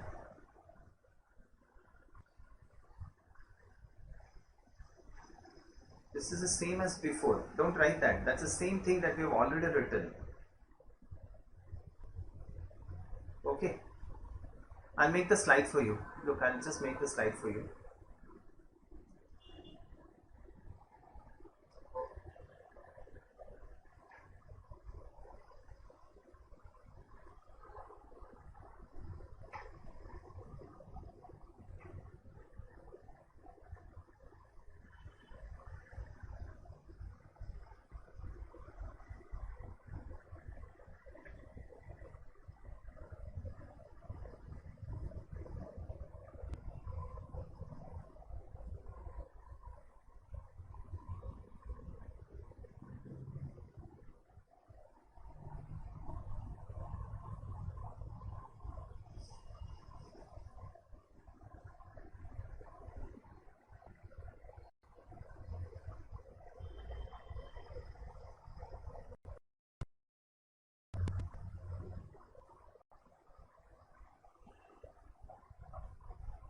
Bilateral blood can go bilateral. दोनों sides I have just shown you on the right side. Blood can go same on right left side also. But from the left side again it will come to azygous vein only, no? Because accessory hemizygous and hemiazygous they go into azygous. So from the left side the blood would come to the azygous vein only. Understand? So I am just telling you right side.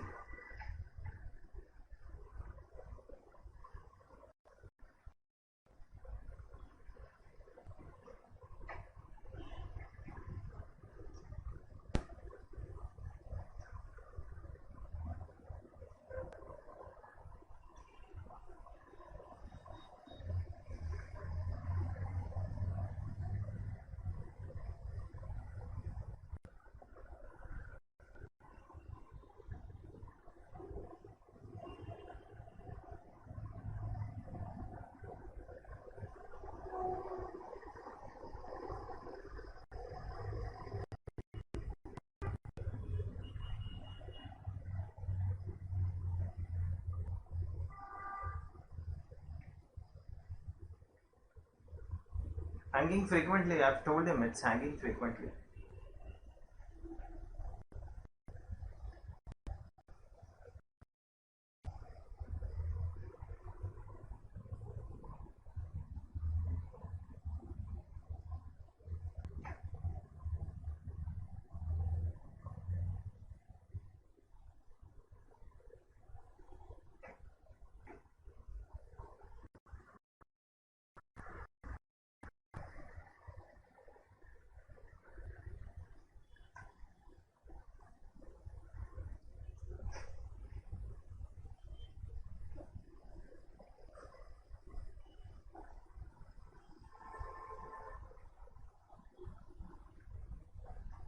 This lateral thoracic and make this as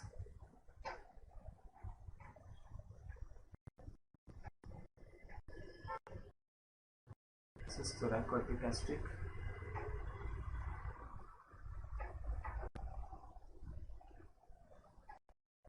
This is superficial epigastric.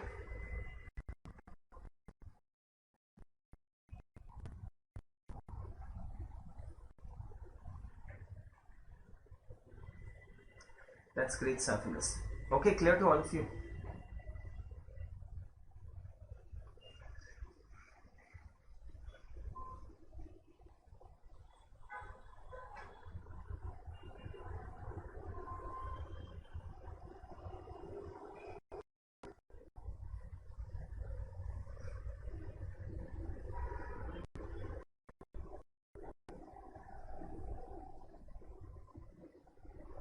Okay, that's it.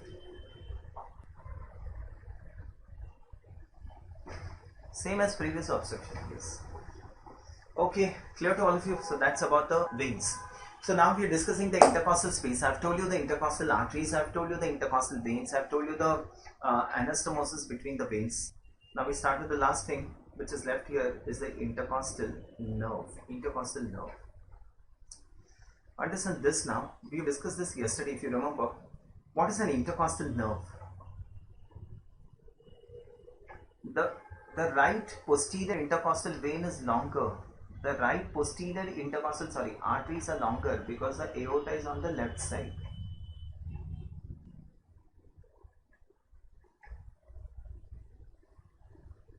Okay.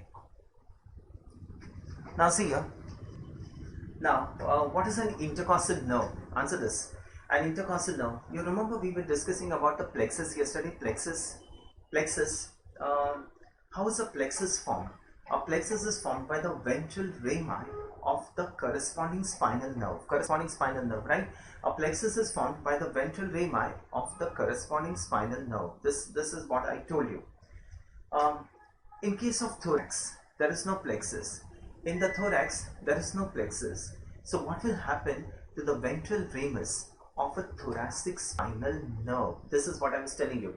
Thorax mein there is no plexus. So now this ventral ramus of a thoracic spinal nerve would now run in the intercostal space, and this is now known as an intercostal nerve. So what is an intercostal nerve? It is the ventral ramus of a thoracic spinal nerve. Okay, and now this intercostal nerve runs in the costal groove. Between those two muscles, the internal and the innermost intercostal, in the costal groove along the inferior border of the rib, and how's the sequence? Vein, artery, nerve.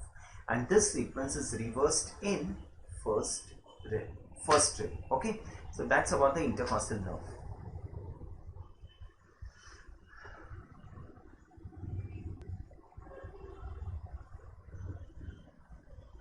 The slide I'll put later. I'll put the slide later. Just start with this intercostal nerve. I'll put the slide later. You can take a photo of this. Take the photo of this slide.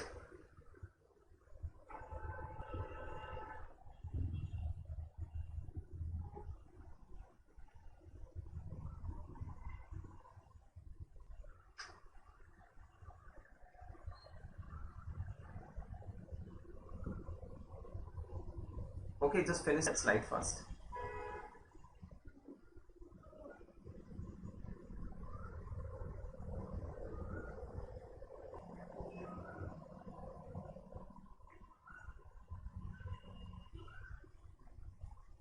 Clear to all of you?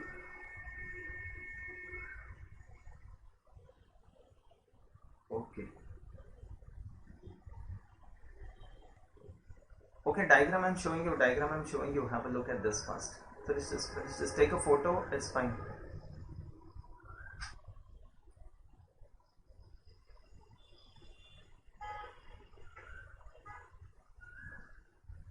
Okay.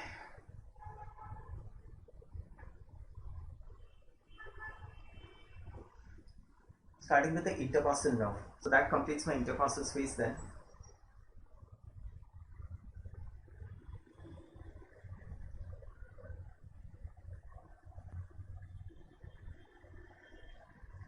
Okay, fine, I'll continue.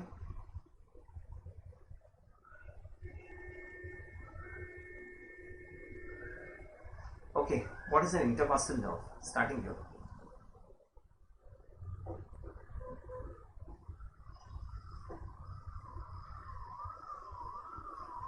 It is the ventral ramus of a thoracic spinal nerve.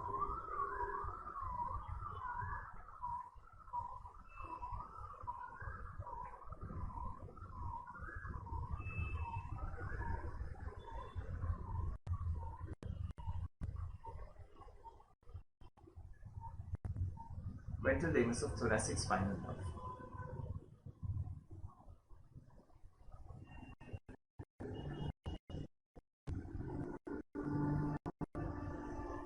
Anterior cutaneous branch.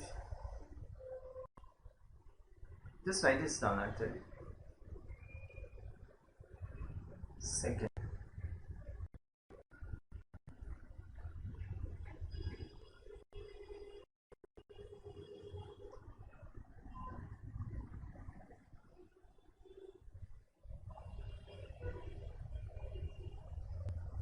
The left brachiocephalic vein is longer. I'll tell you why. I'll tell you later why. In embryology, I'll tell you. Anterior cutaneous branch, lateral cutaneous branch, muscular branches. Branches: anterior cutaneous branch, lateral cutaneous branch, and muscular branch. Okay, I'll start. Now look here.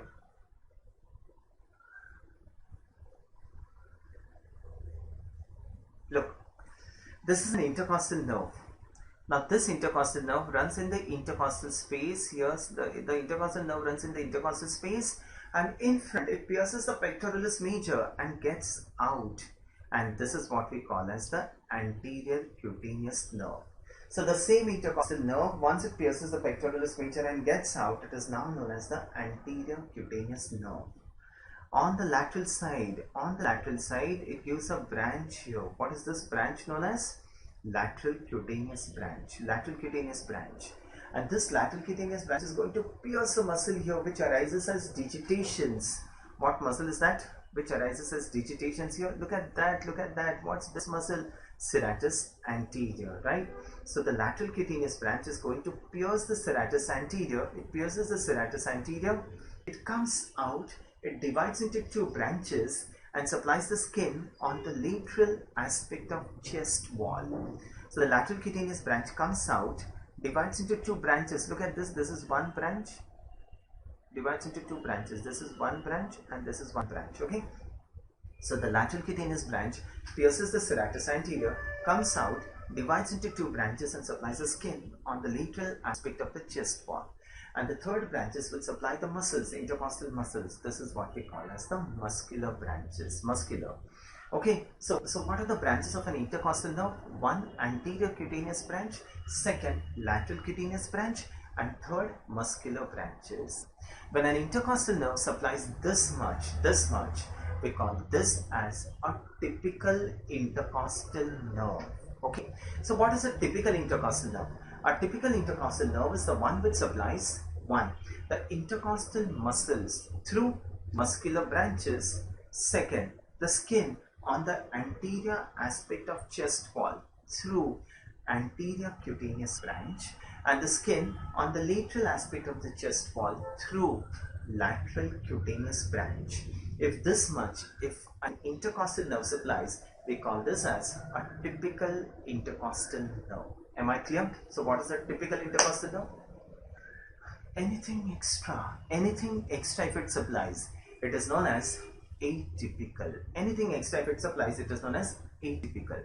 Now, which are the atypical intercostal nerves? Atypical. So typical intercostal nerves are T3 to T6. Typical are T3 to T6. They supply only this much. Which are the atypical ones? Atypical. First, T1 is atypical because T1 joins the brachial plexus. T1 joins the brachial plexus and supplies the upper limb.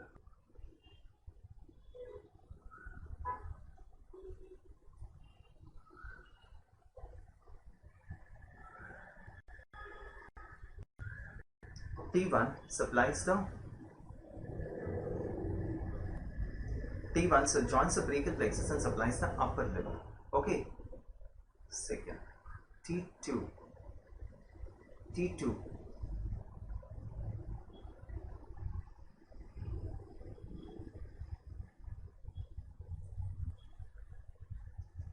T2. Look, normally what happens? Normally, the lateral cutaneous branch of intercostal nerve, what does it do? It pierces the serratus anterior, comes out, divides into two and supplies the skin on the lateral aspect of the chest wall. This is normal. In case of second intercostal nerve, the lateral cutaneous branch of T2 pierces the serratus anterior. It does not divide now.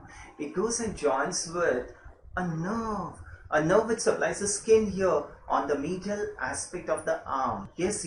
What is the nerve which supplies the skin on the medial aspect of the arm? You know this. The medial cutaneous nerve of arm. Remembering, the medial cutaneous nerve of arm is a branch of what? Medial cord. So, the lateral cutaneous branch of second intercostal nerve, it connects two nerves. The second intercostal nerve with the medial cutaneous nerve of arm. And this is what we call as an intercostobrachial nerve. So what is an intercostobrachial nerve? It is the lateral cutaneous branch of second intercostal nerve. And what is it joined with? The medial cutaneous nerve arm. And because it joins with the medial cutaneous nerve arm, so indirectly what is it going to supply? The skin on the medial aspect of the arm. Thus it becomes atypical. Followed. T2, why is it atypical?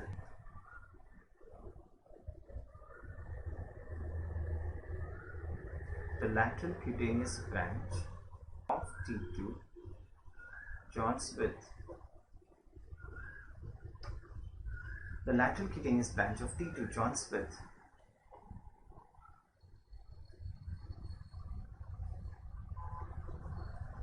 the medial cutaneous nerve arm. The lateral cutaneous branch of T2 joins with the medial cutaneous nerve of arm.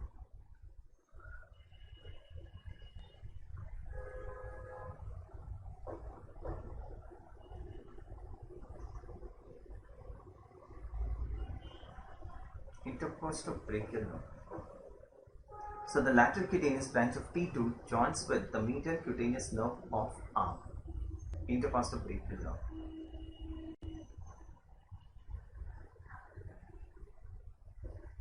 The intercostal nerves. What else do they supply? The lower intercostal nerve. T3 to T6 are typical. Below 6, the lower intercostal nerve supplies the muscles of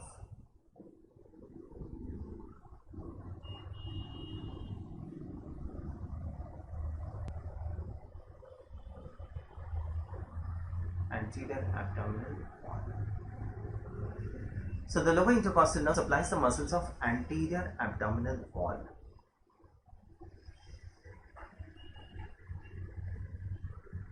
So that completes it. That completes the intercostal nerve.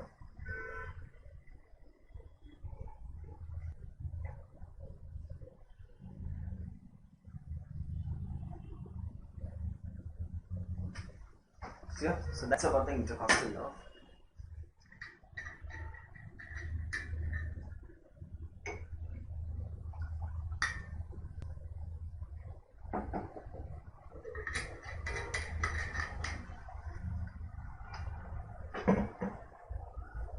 Clear to all of you?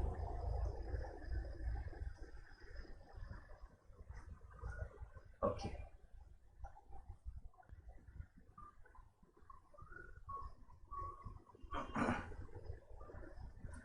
Yes.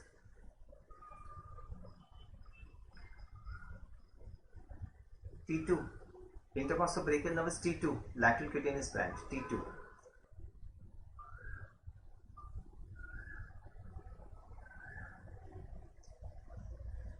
Okay.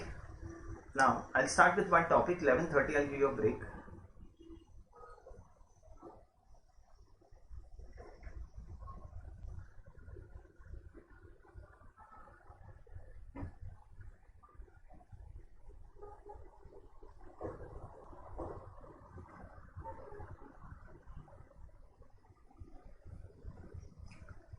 I'll give you a break. Serratus anterior. All the lateral cutaneous branches normally pierce the serratus anterior. T3 to T6 are typical intercostal nerve. T3 to T6 are typical intercostal nerve. Okay. Starting with this topic, have a look at this. You want a break? T2 at T2. Typical intercostal nerves are the one. Look, typical intercostal nerves are the one which supplies one, the skin on the anterior aspect of chest wall through its anterior cutaneous branch, the skin on the lateral aspect of chest wall through its lateral cutaneous branch, and it shows the it supplies the muscles, and these are the muscular branches. So if an intercostal nerve supplies this much, it is known as a typical intercostal nerve. Typical intercostal nerve. Clear? Root value of intercostobrachial nerve is T2, T2, T2.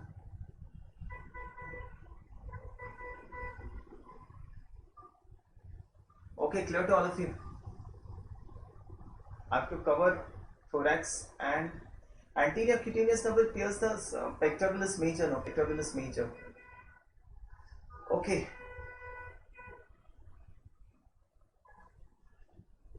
Muscular branches will supply the intercostal muscles. Arey Baba, what question you are asking? It will supply the intercostal muscles, no?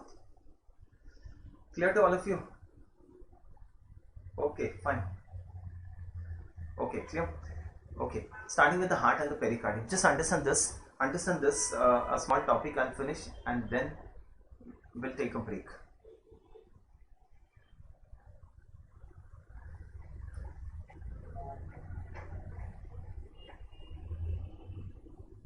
Understand this. This is the heart. You're looking from front now. Understand this, and this is very important, and thorax is difficult to understand, so just try to concentrate.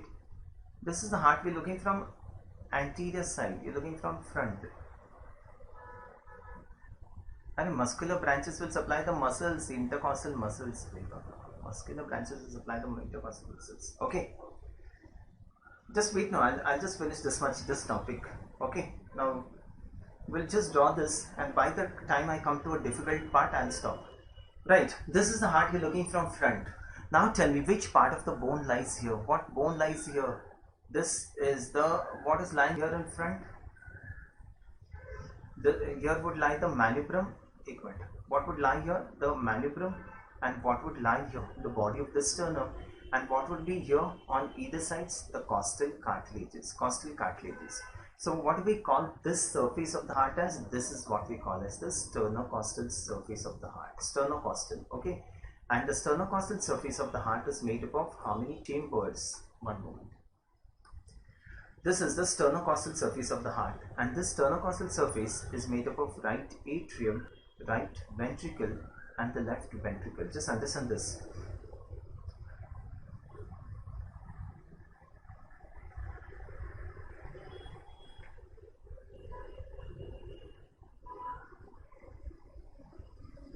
Wait, doubts now. I'll give you time later to solve doubts. Just wait. We'll solve the doubts later. I'll give you time. That time you can ask. Okay, fine. So that's the right atrium, that's the right ventricle, that's the left ventricle. Right. Now, what is this groove? This is a groove between the atria and the ventricles. This is what we call as an anterior atrioventricular groove. Anterior atrioventricular groove. What is this groove? This is known as the anterior interventricular groove. This is the anterior atrioventricular groove, that's the anterior interventricular groove. And this surface of the heart is what we call as the sternocostal surface. Sternocostal surface of the heart. Sternocostal surface. Just draw this.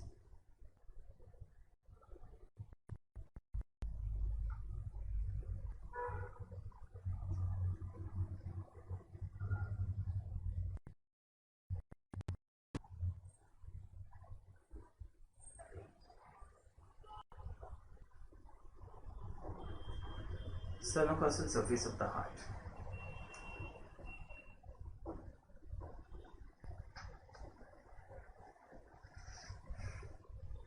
So sternocostal surface of the heart is made up of right atrium, right ventricle, left ventricle. But suppose you have to select only one out of this three. Out of this three, you have to select one. There was an MCQ stating sternocostal surface of the heart is formed by. In that case, we take it as right ventricle, because right ventricle forms a major part of the sternocostal surface. If one you have to select, we'll select it as right ventricle. Finish this.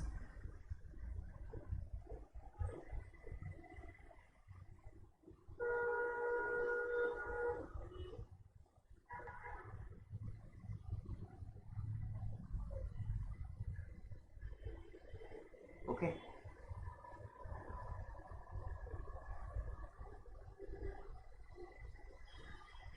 Right, so that's about the sternocostal surface, made up of three chambers: the right atrium, the right ventricle, the left ventricle. If you select one, this is the right ventricle, this is the anterior atrioventricular groove, and this is the anterior interventricular groove. Right, the same thing I'll trace in a different view now. Have a look.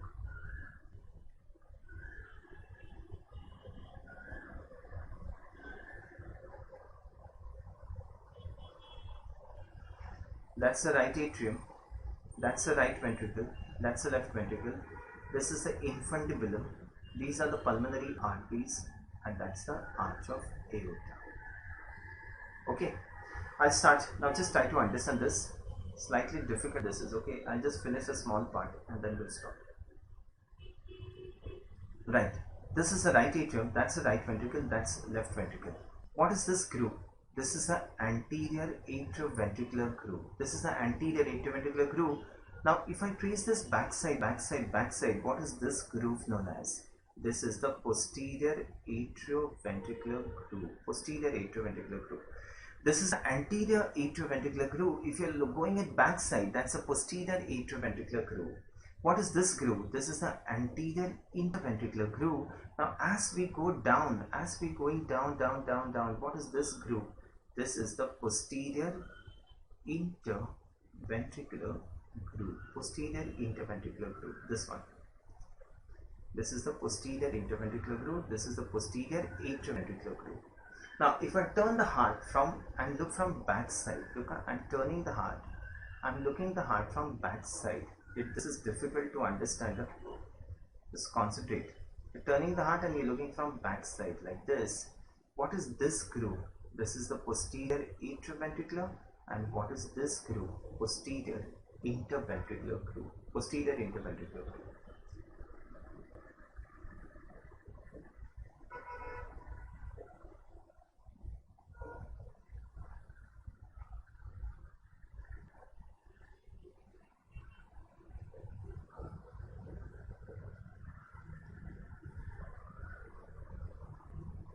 Fine, fine.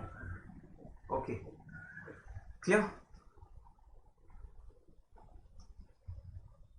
Done with this? Look, this is the right atrium, that's the right ventricle, that's the left ventricle. This is the anterior atrioventricular groove. Now I'm going at backside, backside, backside. That's the posterior. This is the posterior atrioventricular groove. I'll just make it once again for you. This is the anterior atrioventricular groove. I'm coloring it, look. And so I'm going at backside. This I'm trying it dotted now. This is the posterior atrioventricular groove. I turn the heart and I'm looking from backside. So this is the posterior atrioventricular groove. And what is this groove? This is the anterior interventricular groove. Now I'm going down, down, down. So what is this groove here? This is the posterior interventricular groove. Posterior interventricular. So what is this surface that we're looking from front? This surface that we're looking from front is the sternocostal surface. What is this for the heart? This apex. Exactly backside if we go, exactly backside.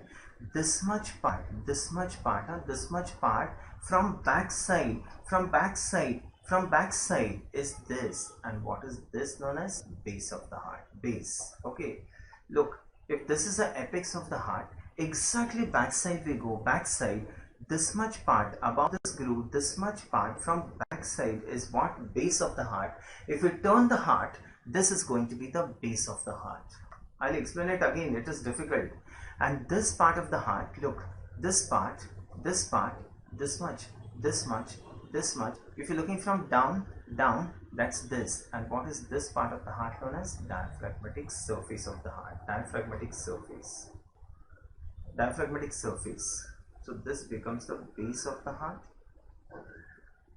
and this becomes the diaphragmatic surface. Base and diaphragmatic surface.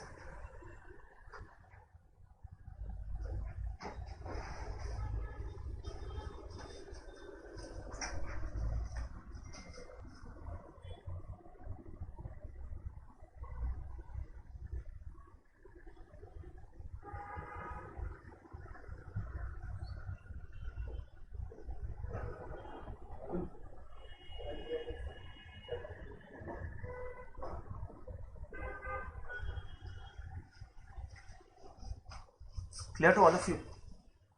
Okay. Now understand this.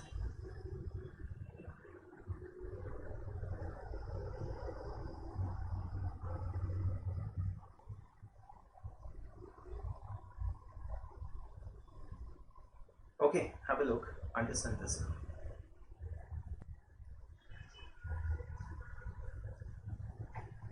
Now see. One moment. This is a three-dimensional view. To explain it like this, it is difficult. Just try to understand this. Look, this is how the heart looks. Look, this is how the heart looks in a three-dimensional view, like this. This is how the heart looks in a three-dimensional view. You're looking from front, holding yourself. You're looking from front, yeah, like this. Okay, so that's how the heart looks. What is this surface of the heart you're looking from front? Sternocostal surface. This is the sternocostal surface. What is this chamber here? That's the right atrium. That's the right ventricle. That's the left ventricle. Now, a small part of right atrium is seen here. Where is the rest of the right atrium gone? Backside. The rest of the right atrium has gone backside. And where is the left atrium? The complete left atrium is backside. That means what is this? What is this surface of the heart known as? Diaphragmatic surface. And this diaphragmatic surface of, what is this surface of the heart? Base. And the base of the heart is formed by both the atria. Following this? Following? Look, this is the sternocostal surface. What is this chamber? Right atrium. That's the right ventricle. That's the left ventricle. A small part of right atrium is seen here. Where is the rest of the right atrium gone? Backside. And where is the left atrium? We have not seen the left atrium at all. The complete left atrium is backside. That means what is this surface of the heart? The base of the heart, and the base of the heart is made up of both the atria. Following? Now tell me, what is this chamber? What is this? This is the left ventricle. A small part of left ventricle is seen here. A major part of left ventricle goes down. What's this surface? Diaphragmatic. And what's this? Right ventricle. A part of right ventricle goes down. So what is this surface of the heart? Diaphragmatic. And diaphragmatic surface of the heart is made up of both the ventricles. Mainly left and partly right. Following? Now, what is this groove between the two ventricles? This is the anterior interventricular groove. Now we are going down. What is this groove here? This is the posterior interventricular groove, therefore lies on which surface? Diaphragmatic surface. And what is this groove? This is the anterior atrioventricular groove. Now we are going backside. Thank you. We are going backside. Now you're going backside. You look the heart from backside. What is this groove here? This is the posterior atrioventricular groove, and this posterior atrioventricular groove is going to separate this from this. What's this from this? The base from the diaphragmatic surface, and this groove becomes the posterior atrioventricular groove. Okay.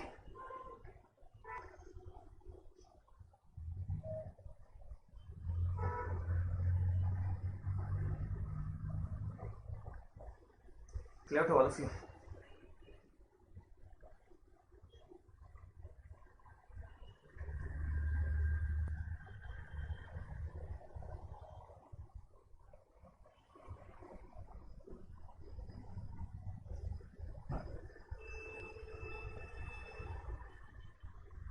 Right.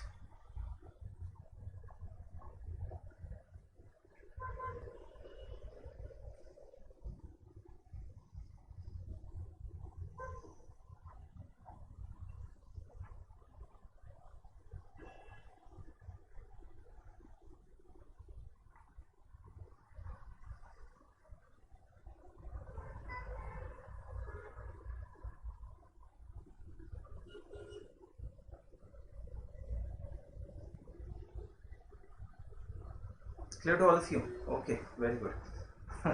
It is very difficult to explain on this, but fine.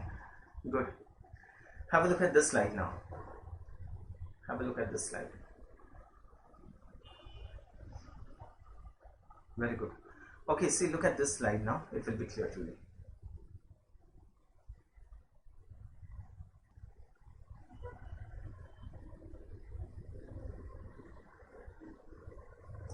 Okay, I'll start. What is this chamber now?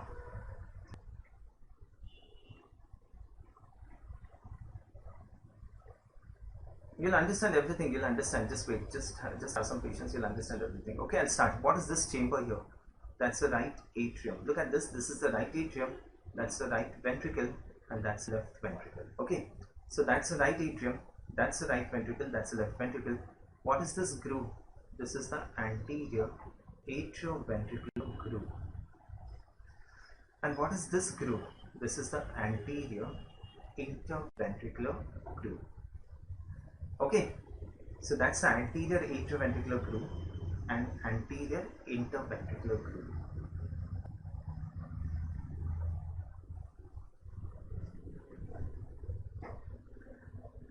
Look at the slide, it will be clear. You're following me? Okay.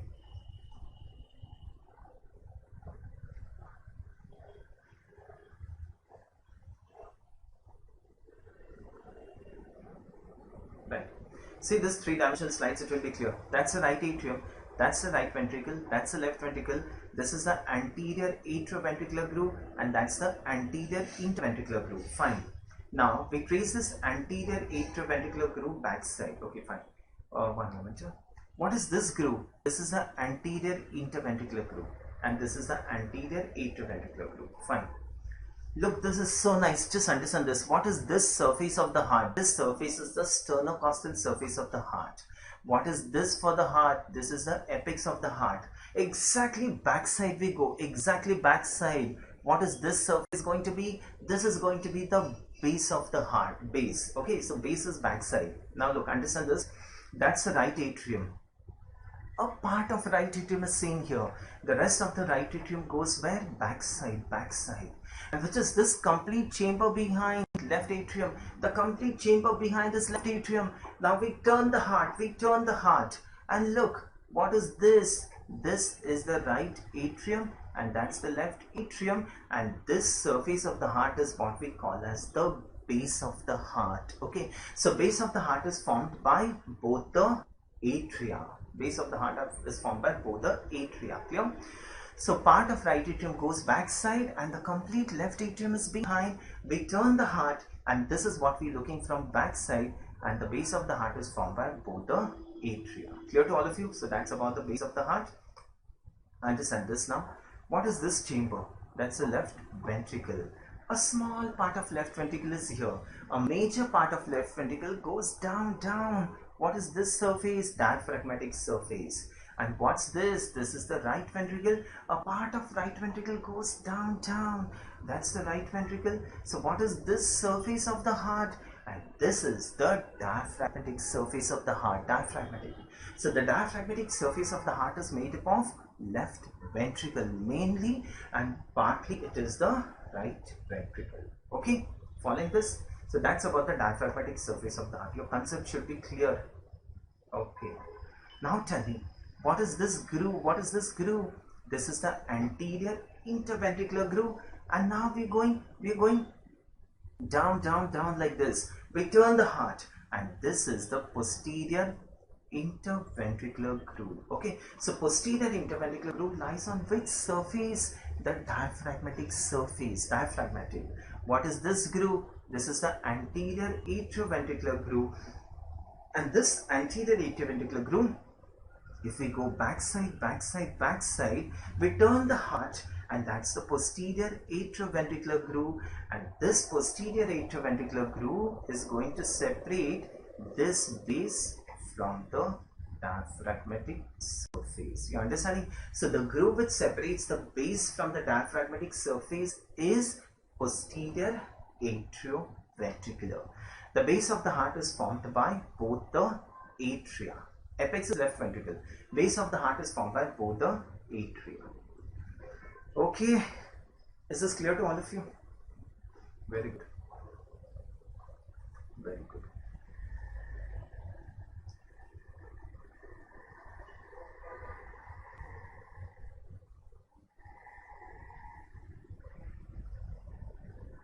Just write this down.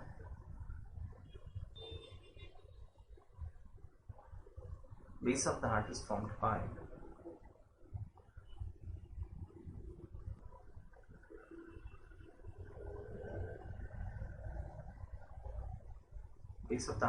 both the atria.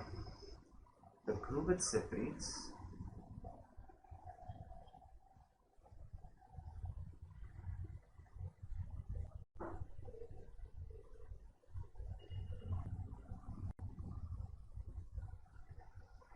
base from diaphragmatic surface.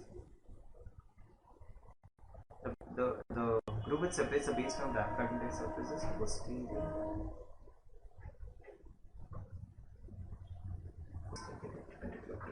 Okay, that's it.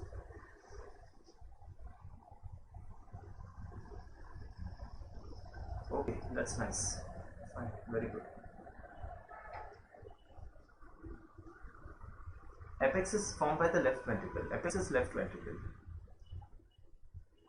Okay, that's good. Fine. Clear? So that's about the heart. That's about the structure. So then we'll start with the coronary arteries. You take a break. After this, I'll start with the coronary arteries. Clear to all of you? 15 minutes break.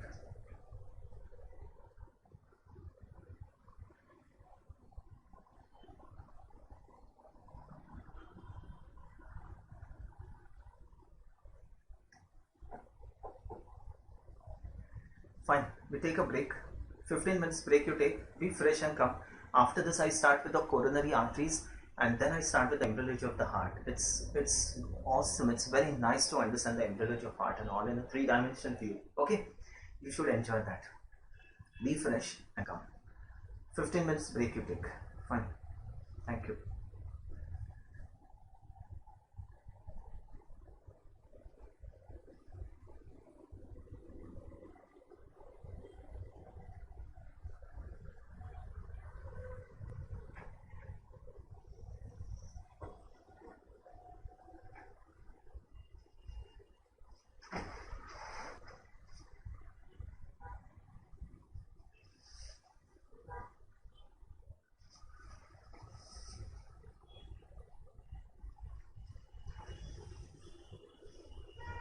Diaphragmatic surface is formed by both the ventricles. Diaphragmatic surface is both the ventricles. Apex is left ventricle. Base is both the atria. Anterior is the sternocostal surface. Yes. Fine. Okay. You take a break. I'll come back. 15 minutes break. 15 minutes.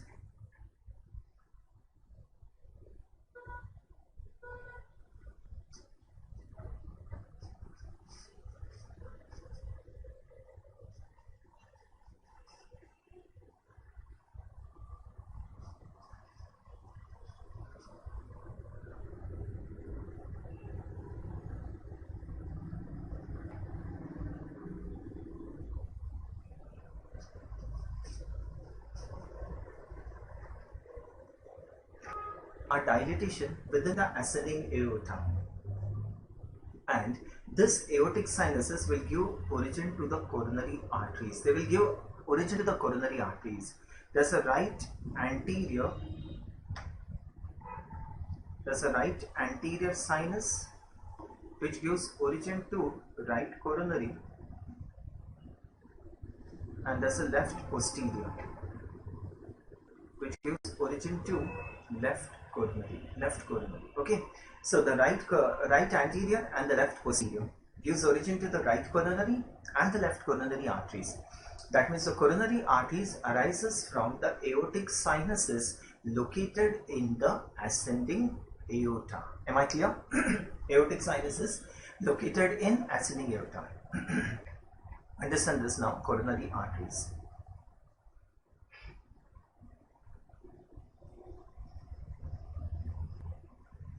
That's the sternocostal surface. You're clear with this? That's a right atrium, that's a right ventricle, that's a left ventricle. This is the anterior atrioventricular groove, anterior interventricular groove, that's the infundibulum. These are the pulmonary arteries, that's the arch of aorta. This is the anterior atrioventricular groove. Now we're going backside. I'm drawing it dotted. What is this? Posterior atrioventricular groove. Do not draw this. Don't draw this. Just listen to this first. This is the anterior interventricular groove. Now we're going downwards. This is dotted. What is this? Posterior interventricular groove. Okay. Starting with the coronary arteries. You know the grooves, same are the names of the coronary arteries. It is very easy now to understand it. Okay, I start. Have a look at this. The right coronary artery. The right coronary artery first runs in. So the right coronary artery arises from anterior aortic sinus. I'll put the slide later. Just listen. The right coronary artery arises from the anterior aortic sinus. First runs in this groove. What is this groove? Anterior atrioventricular groove. Now goes here in this groove. What is this? Posterior atrioventricular groove. It is waiting here for an artery to come. Right? The right coronary artery gives a branch here, and this what is this groove? Same is the name of the branch. This is the posterior interventricular groove, and this is what we call as the posterior interventricular branch of right coronary artery. Posterior interventricular branch of right coronary. Okay, so the right coronary artery first runs in the anterior atrioventricular groove, now goes in the posterior atrioventricular groove. It gives a branch named the posterior interventricular artery, which runs in the posterior interventricular groove. Fine.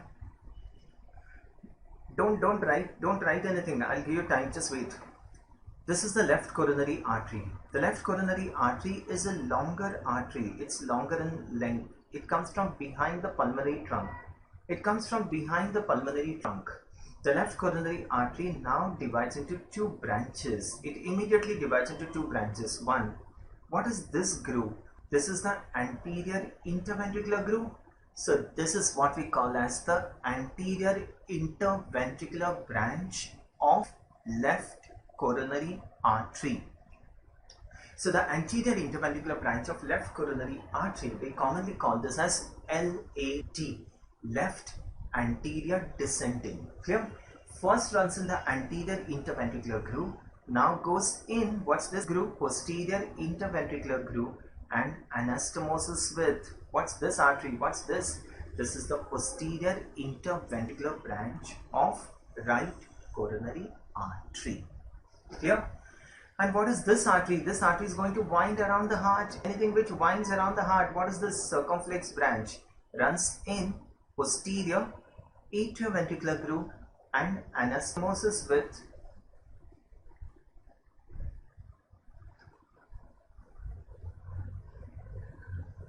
my phone is on silent. My phone is on silent.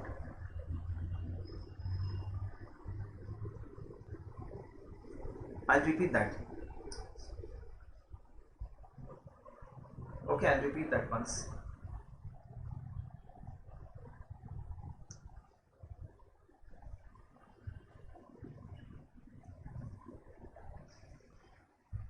Fine.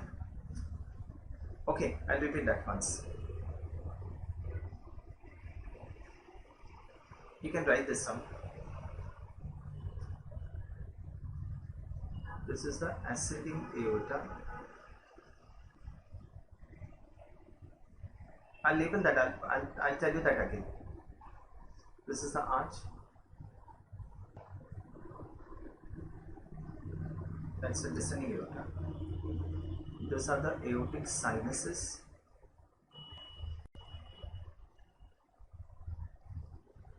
Aortic sinuses. So that's the right anterior sinus which gives origin to right coronary, and that's the left posterior sinus that gives origin to left coronary artery. I'll label that slide once again for you.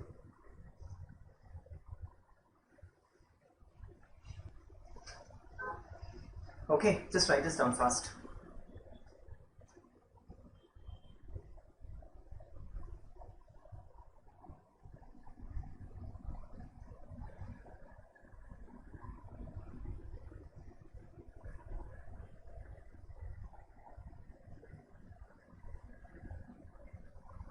Fine.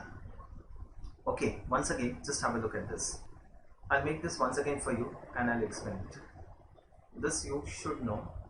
See, that's the sternocostal surface of the heart. Once again, I'm telling you, sternocostal surface of the heart, that's the right atrium, that's the right ventricle, that's the left ventricle. This is the anterior atrioventricular groove. We go back. This is the posterior atrioventricular groove. This is the anterior interventricular groove, and we go back. This is the posterior interventricular groove. Okay, once again, I'm telling you, have a look. Understand this now? Okay, I'll start. The right coronary artery first runs in. Look now, it will be clear. Runs in the anterior atrioventricular groove. Now goes back in the posterior atrioventricular groove. It is waiting here for some other artery to come. The right coronary artery gives a branch here. What is this groove? Same is the name of the branch. This is the posterior interventricular branch of right coronary artery. The posterior interventricular branch of right coronary artery runs in the posterior interventricular groove. Don't write this, just wait, let me finish. The left coronary artery is a longer artery, comes from behind the pulmonary trunk and now divides into two branches. One, what is this groove? Same as the name of the artery. This is the anterior interventricular groove, and this is what we call as the anterior interventricular branch of left coronary artery. First runs in the anterior interventricular groove, winds around the apex, goes in the posterior interventricular groove, and anastomosis with the posterior interventricular branch of right coronary artery. And what is this artery which is going to wind around the heart? This is the circumflex branch of left coronary artery, runs in the posterior atrioventricular groove and anastomosis with right coronary artery. Clear? Now this is a direct branch of the left coronary, and this is a direct branch of the right coronary artery, a direct branch of right coronary, and both these arteries runs along the margins of the heart, and this is what we call as the marginal arteries. So this marginal arteries, the marginal branches of both the coronaries are going to supply what? Apex of the heart. Remember, apex of the heart, first we used to say, is supplied by left coronary artery, but now it is said apex of the heart is supplied by both the coronaries through their marginal arteries. That should be clear. Okay, draw this now, finish this.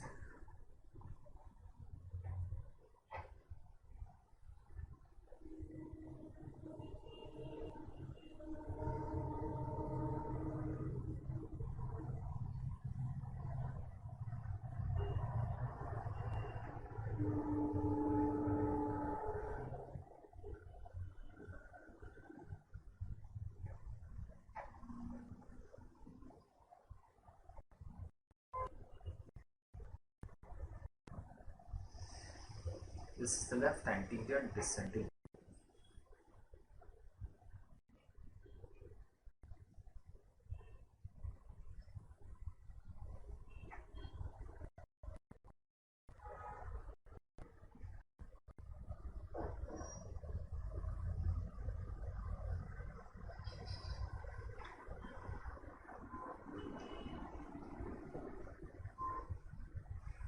That's it. Clear to all of you? Okay. Now we have to know what is the right coronary supply, what is the left coronary supply. Okay, this is what is very important for you. What is the RCA supply? What is the LCA supply?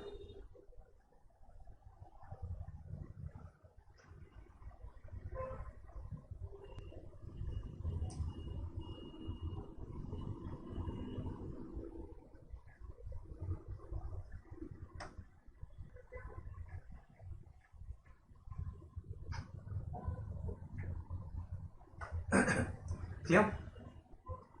Right. What is the RCA supply? I'll start.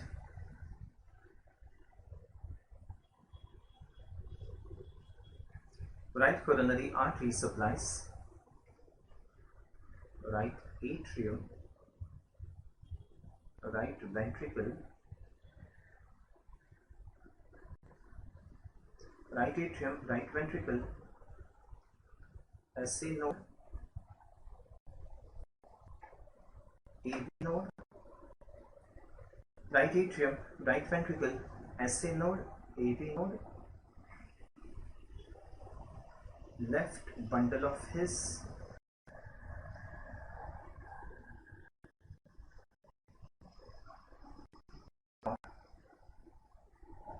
left bundle branch,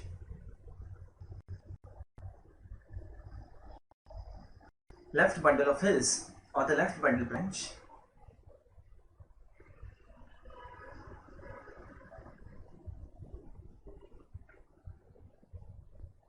RCA, right coronary artery. I'll put the slide, just wait, you finish this. The right coronary artery supplies the right atrium, right ventricle, SA node, AV node, left bundle of his or the left bundle branch,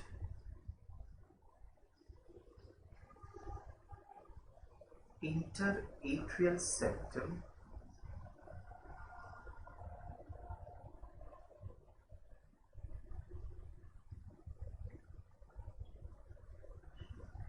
posterior 1/3 of ventricular septum,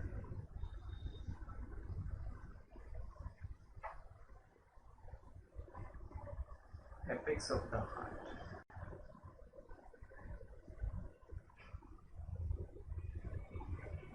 Apex of the heart. So this is what the right coronary is going to supply. The right atrium, the right ventricle, SA node, AV node, the left bundle of his. Remember, the right coronary artery supplies the left bundle of branch or the left bundle of his. It supplies the interatrial septum, the posterior 1/3 of the interventricular septum, and the apex of the heart. Apex of the heart.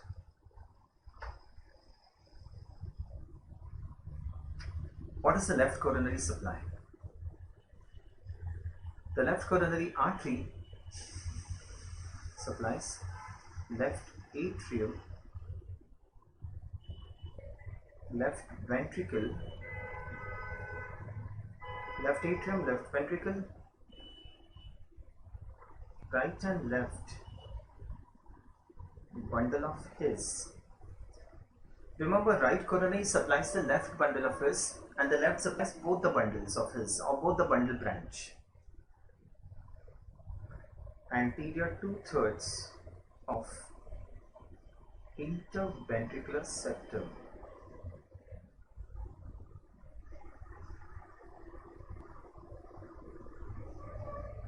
Apex of the heart. Anterior 2/3 of the interventricular septum and the apex of the heart. Bundle branch. Posterior 2/3 of the posterior 1/3 of interventricular septum and apex of the heart. Left coronary artery supplies left atrium, left ventricle, the right and the left bundle of his.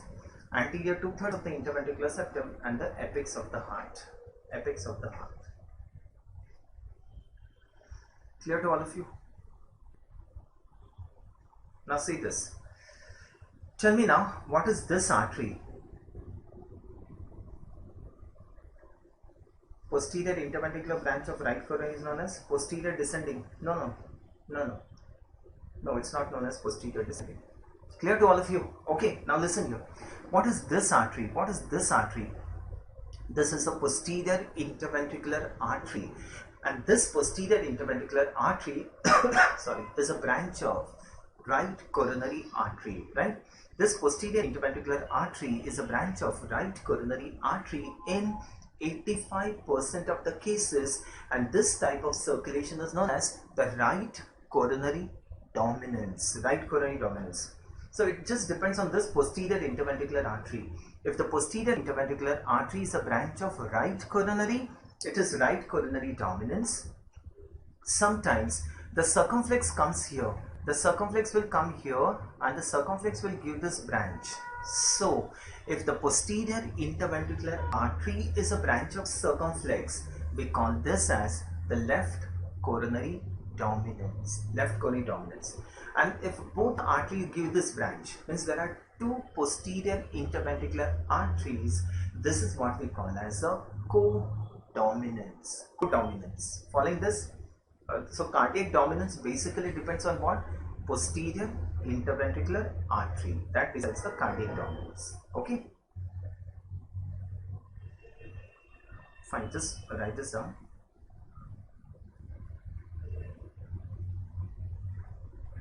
If the posterior interventricular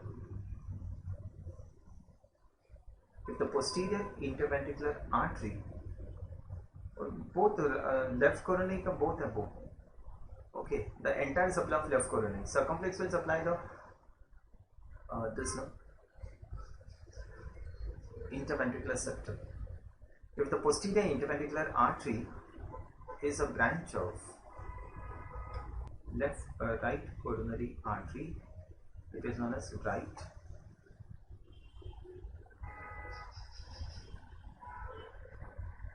dominance.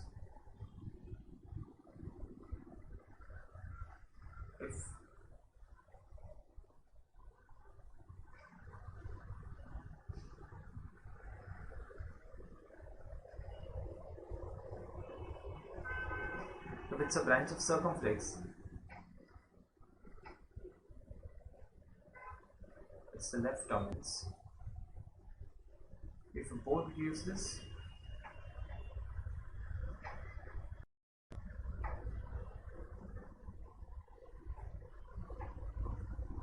it's co-dominance. Clear to all of you? Now, starting with the veins draining the heart. Understand, there's a plenty of visuals you get on this coronary arteries, the coronary veins now, so be clear about all this.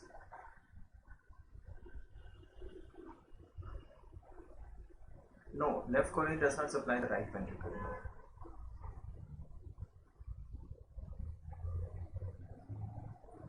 Okay, we'll start with the veins draining the heart. Fine. I'll start the veins draining the heart. Understand this, another very important thing. This is the vein. This is an MCQ. The vein which the surgeon encounters in the anterior interventricular sulcus of the heart. What is this vein?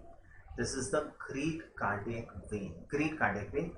The vein which the surgeon encounters in the anterior interventricular sulcus of the heart. Great cardiac. There's a vein which comes from the margins. What's that? Marginal vein.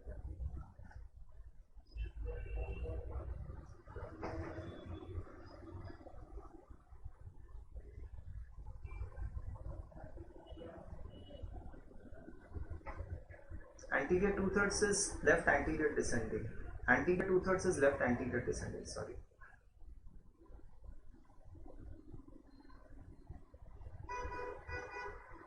Marginal arteries are branches of both the coronaries.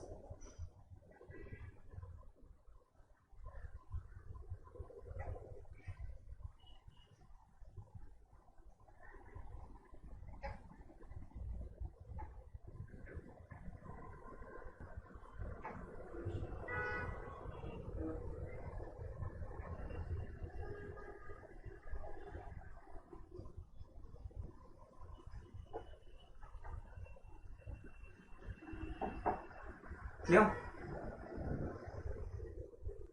Clear to all of you? Okay.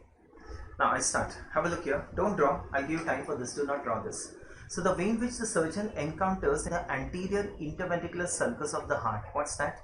Great cardiac vein. That's a great cardiac vein.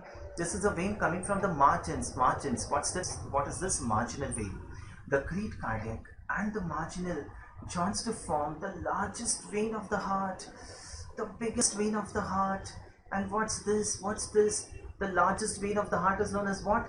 Coronary sinus. Coronary sinus. So how's the coronary sinus formed?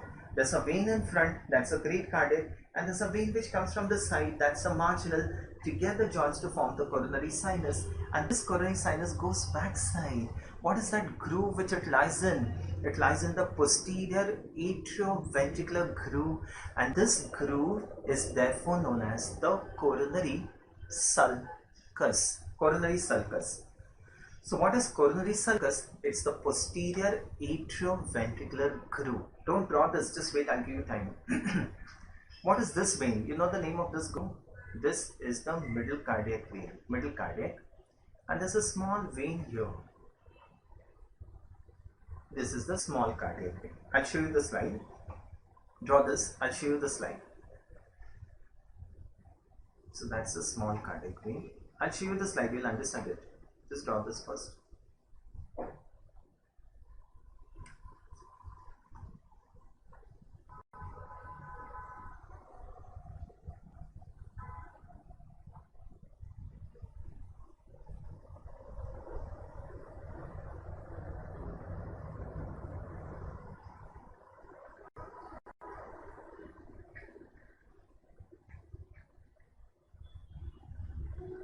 Be clear as you're writing, you understand all these things, so you just have to revise it, make it clear here and here itself.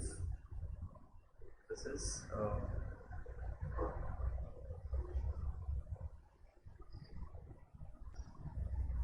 middle cardiac.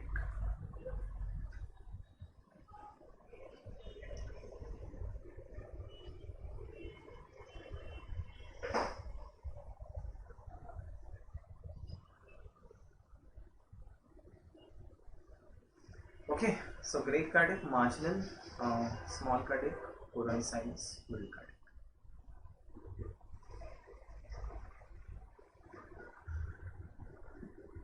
Diagonal arteries are given by the main coronaries. The left coronary gives branches which supplies the chambers. These are known as diagonal arteries.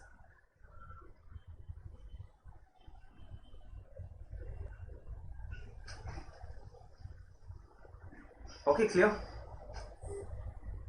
I'll show you the slide, it will be clear to you.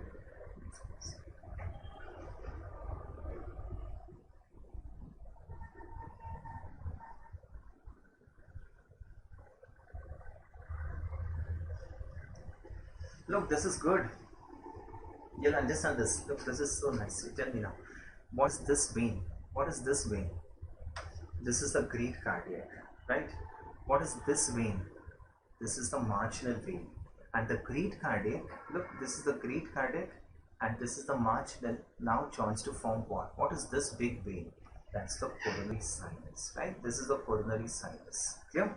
So now clear how the coronary sinus is formed? It's formed by the joining of great cardiac vein and this is the marginal vein, now joins to form the coronary sinus, and this coronary sinus runs in which groove?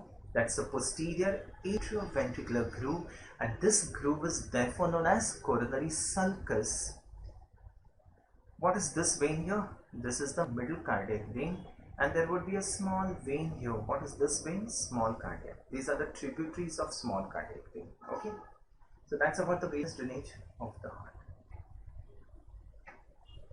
Middle cardiac vein, arey beta, middle cardiac vein will drain. No, drain. Branch nahi, it's not a branch, it will drain into what? I'm telling you that. Just wait, I'm telling you. So these are veins, no? So they will be draining into. You know. This is middle cardiac. Which vein you are asking? This is middle cardiac. This is mid cardiac vein. Okay. This is great cardiac, this is marginal, this is coronary sinus, this is middle cardiac, and inside this is going to be the small cardiac. Small cardiac. Okay? Very good. Now, just write this MCQ. Coronary sulcus is, I'll tell you, just wait. These are tributaries of those veins. Small veins out there, these are the tributaries of the main vein. They are not named. One moment. Coronary sulcus is posterior atrioventricular groove. Coronary sulcus is the posterior atrioventricular groove. This 5-6 are tributaries of it. They are not named. Coronary sulcus is posterior atrioventricular groove. Next, all the veins drains into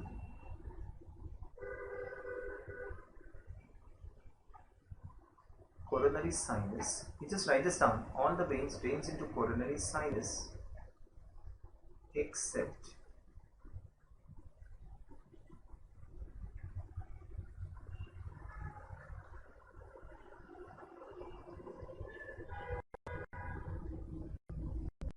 anterior cardiac veins. These are small veins which drains the anterior surface. And second,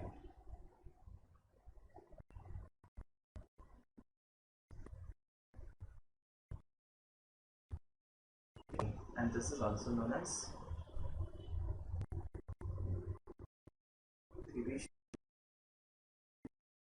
drains directly into what?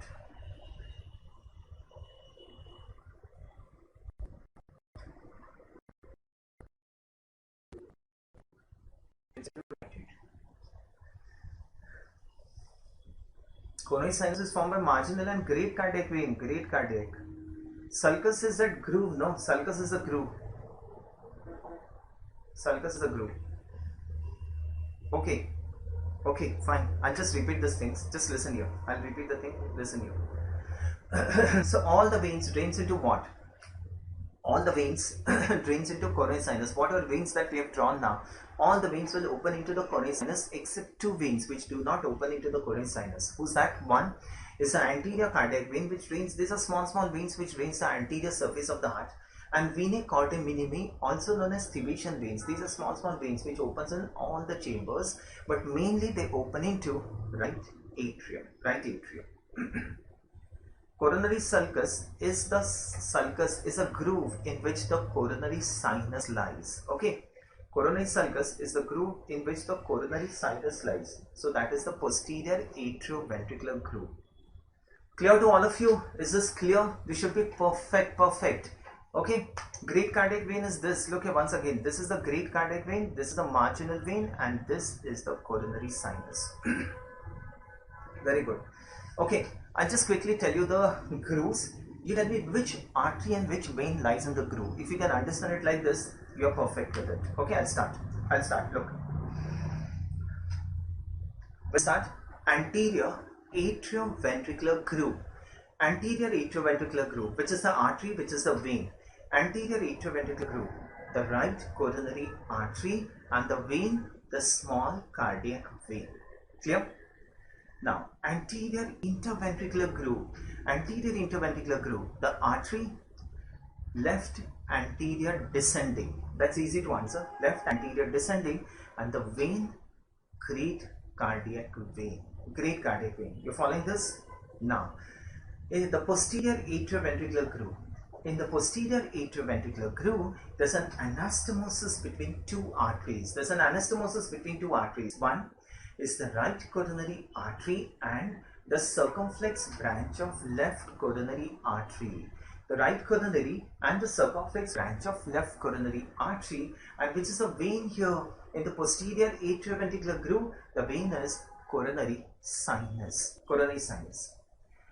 And the last one, the posterior interventricular groove. Posterior interventricular groove, there's an anastomosis between LAD, that's left anterior descending, and the posterior interventricular branch of right coronary artery, and the vein is middle cardiac vein.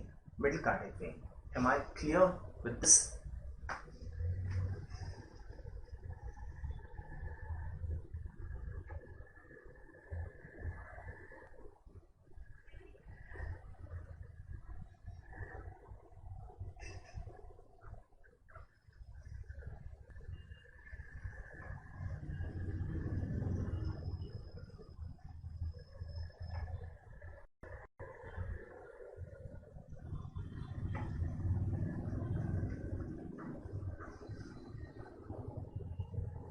Okay, this should be clear.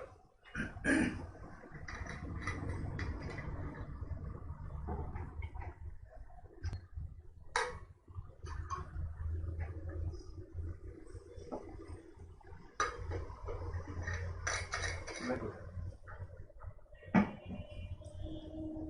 Okay, that's good. Just clear this, just write this MCQ. Coronary sinus opens into what? Right atrium. Coronary sinus opens into right atrium. You know that now, you've drawn that, you know the arteries, you know the veins. Okay, just go through it later.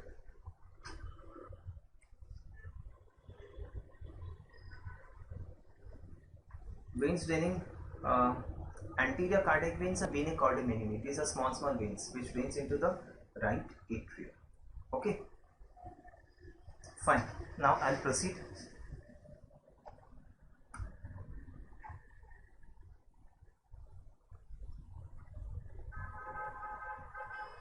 Understand this now.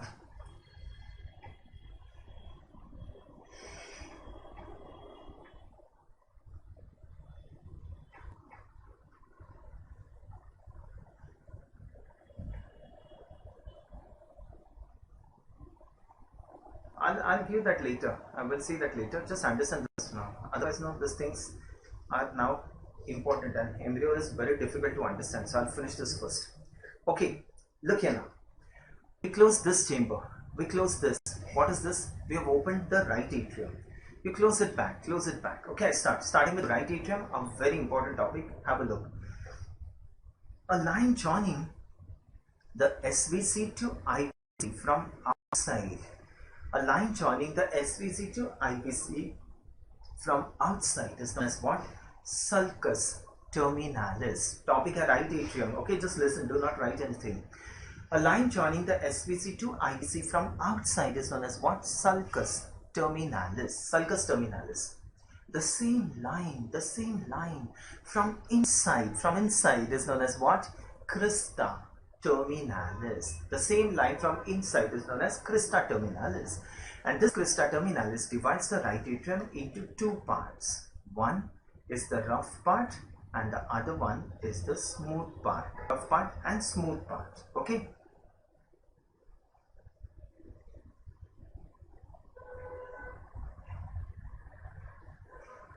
Okay, ठीक है, start करो. हाँ जी, okay. Okay, fine. Started now.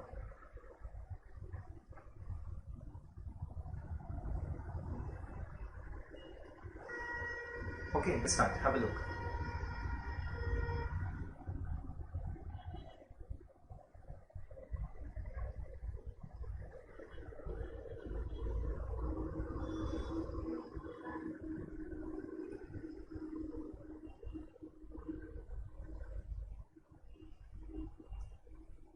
Fine, I'll start. If there is a hang no, you tell me immediately.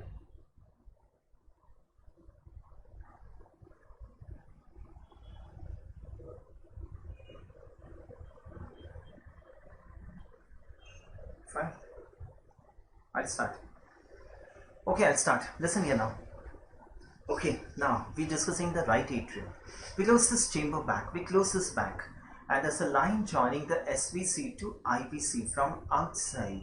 A line joining the SVC to IVC from outside. Listen here now. Listen here. A line joining the SVC to IVC from outside is known as sulcus terminalis. Sulcus terminalis. Now the same line from inside, is known as what? Crista terminalis. Crista terminalis. So from outside it is a sulcus terminalis, and from inside it is crista terminalis. And this crista divides the right atrium into two parts. One is the rough part and the other one is the smooth part. Rough part and smooth part. The rough part shows structures similar to teeth of a comb. Look here, teeth of a comb. And this is what we call as musculae pectinati. Musculae pectinati. So the smooth part shows structures similar to teeth of a comb, and this is what we call as musculae pectinati. The smooth part shows three openings. One is the opening of SVC, second is the opening of IVC, and the third one is the opening of coronary sinus. So in the smooth part there are three openings. One is the opening of SVC, one is the opening of IVC, and the third one is the opening of coronary sinus. The opening of IVC is guarded by a valve. Look at that. What is this valve known as? The opening of IVC is guarded by a valve, and this is what we call as the Eustachian valve. Eustachian valve. And the opening of coronary sinus is guarded by a valve. And what is this valve known as? This is what we call as the Thibetian valve. Okay, Thibetian valve. So opening of coronary sinus is guarded by Thibetian valve, and opening of IVC is guarded by Eustachian valve. Just remember that, huh? Okay, now you tell me, this is the right atrium, right? This is the right atrium. Who's on that side? Who's on that side? The left atrium. On that side would be the left atrium. What is this that we are looking at? This is the interatrial septum. Be clear with your concepts. So we are looking at the interatrial septum through the right atrium. We've opened the right atrium and we're looking at the interatrial septum. We find a depression here. Look at that. And this depression is known as fossa ovalis. Fossa ovalis. Now what is this fossa ovalis? How it is formed? I'll tell you later. Okay. So we're looking at the interatrial septum and we find a depression here. What's that? Fossa ovalis. And just above the depression there's an elevation. And this is what we call as limbus fossa ovalis. Limbus fossa ovalis. Now what is fossa ovalis? What is limbus fossa ovalis? This is all embryo. Okay, so be clear with your concepts first. Embryo will be very easy to understand. So the depression is known as fossa ovalis and the elevation above that is known as the limbus fossa ovalis. Am I clear? Fine. Now that's the right atrium. If we go down, where are we? Into the right ventricle. Below this is going to be the right ventricle. And what is this? That we're looking at? I'll just mark it. This is the tricuspid valve. Okay, this is the tricuspid valve. It has three cusps. This is one. This has three cusps. No? 1, 2, and on this side would be the third cusp. Now, one leaflet of the tricuspid valve. We take one leaflet out of those three. One leaflet of the tricuspid valve. Second, opening of the coronary sinus. And third, you can see this elevation here, and this elevation is known as the tendon of Todaro. What is that? I'll tell you later. Tendon of Todaro. So we get a triangle here. Look at this. Look at this triangle. And this is what we call as the triangle of Koch. Triangle of Koch. Koch triangle. Clear? What are the boundaries of this triangle? One. The first boundary is the tricuspid valve leaflet. Tricuspid valve leaflet. Second is the opening of coronary sinus. And third is this elevation which we call as the tendon of Todaro. Tendon of Todaro. We get a triangle here, and this is what we call as the triangle of Koch. Triangle of Koch. And who lies in this triangle of Koch? The AV node. The AV node lies in this triangle of Koch. Okay. And what is this tendon of Todaro?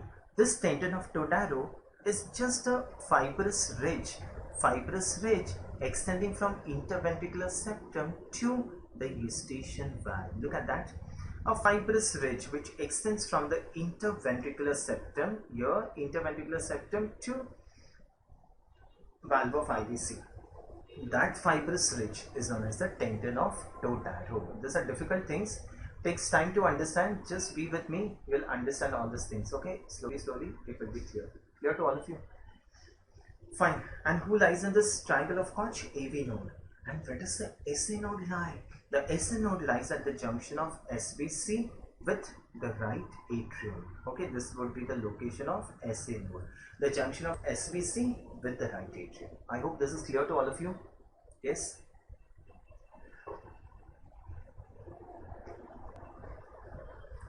Okay, so that's about the right atrium. Clear to all of you now? This is very important slide, and this you should know. If these things are clear, your MBO part is going to be very easy and very interesting to understand. Okay, fine. Starting with the right atrium. Start with me.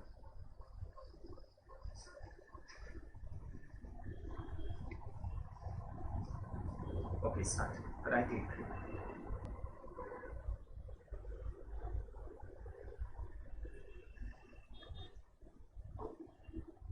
A line joining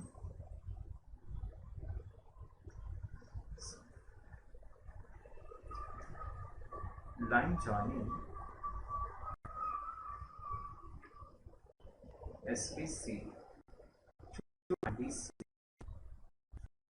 side is known as sulcus.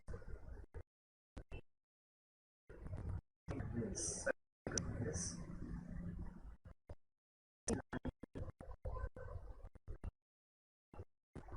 From inside is known as crista terminalis.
क्यों hang हो रहा है? ठीक है ना? Okay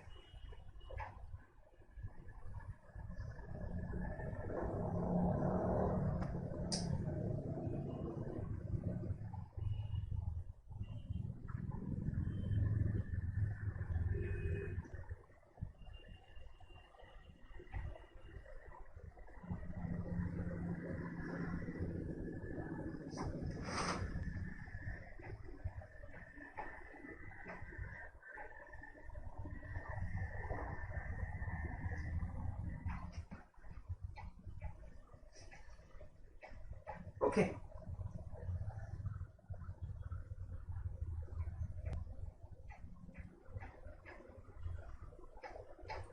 Line joining the SVC to IVC from outside is known as sulcus terminalis. Fine.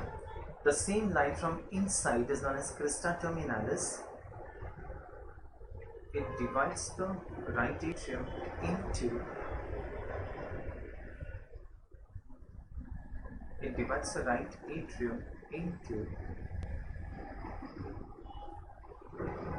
rough part and smooth part.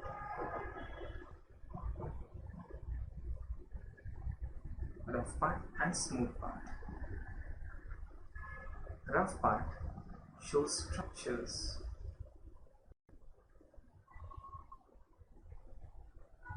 similar to teeth of a comb.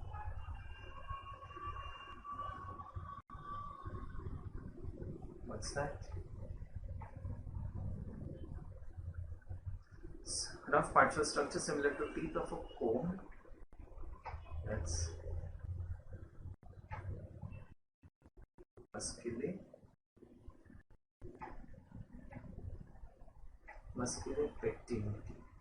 muscular pectinity. Smooth part shows opening of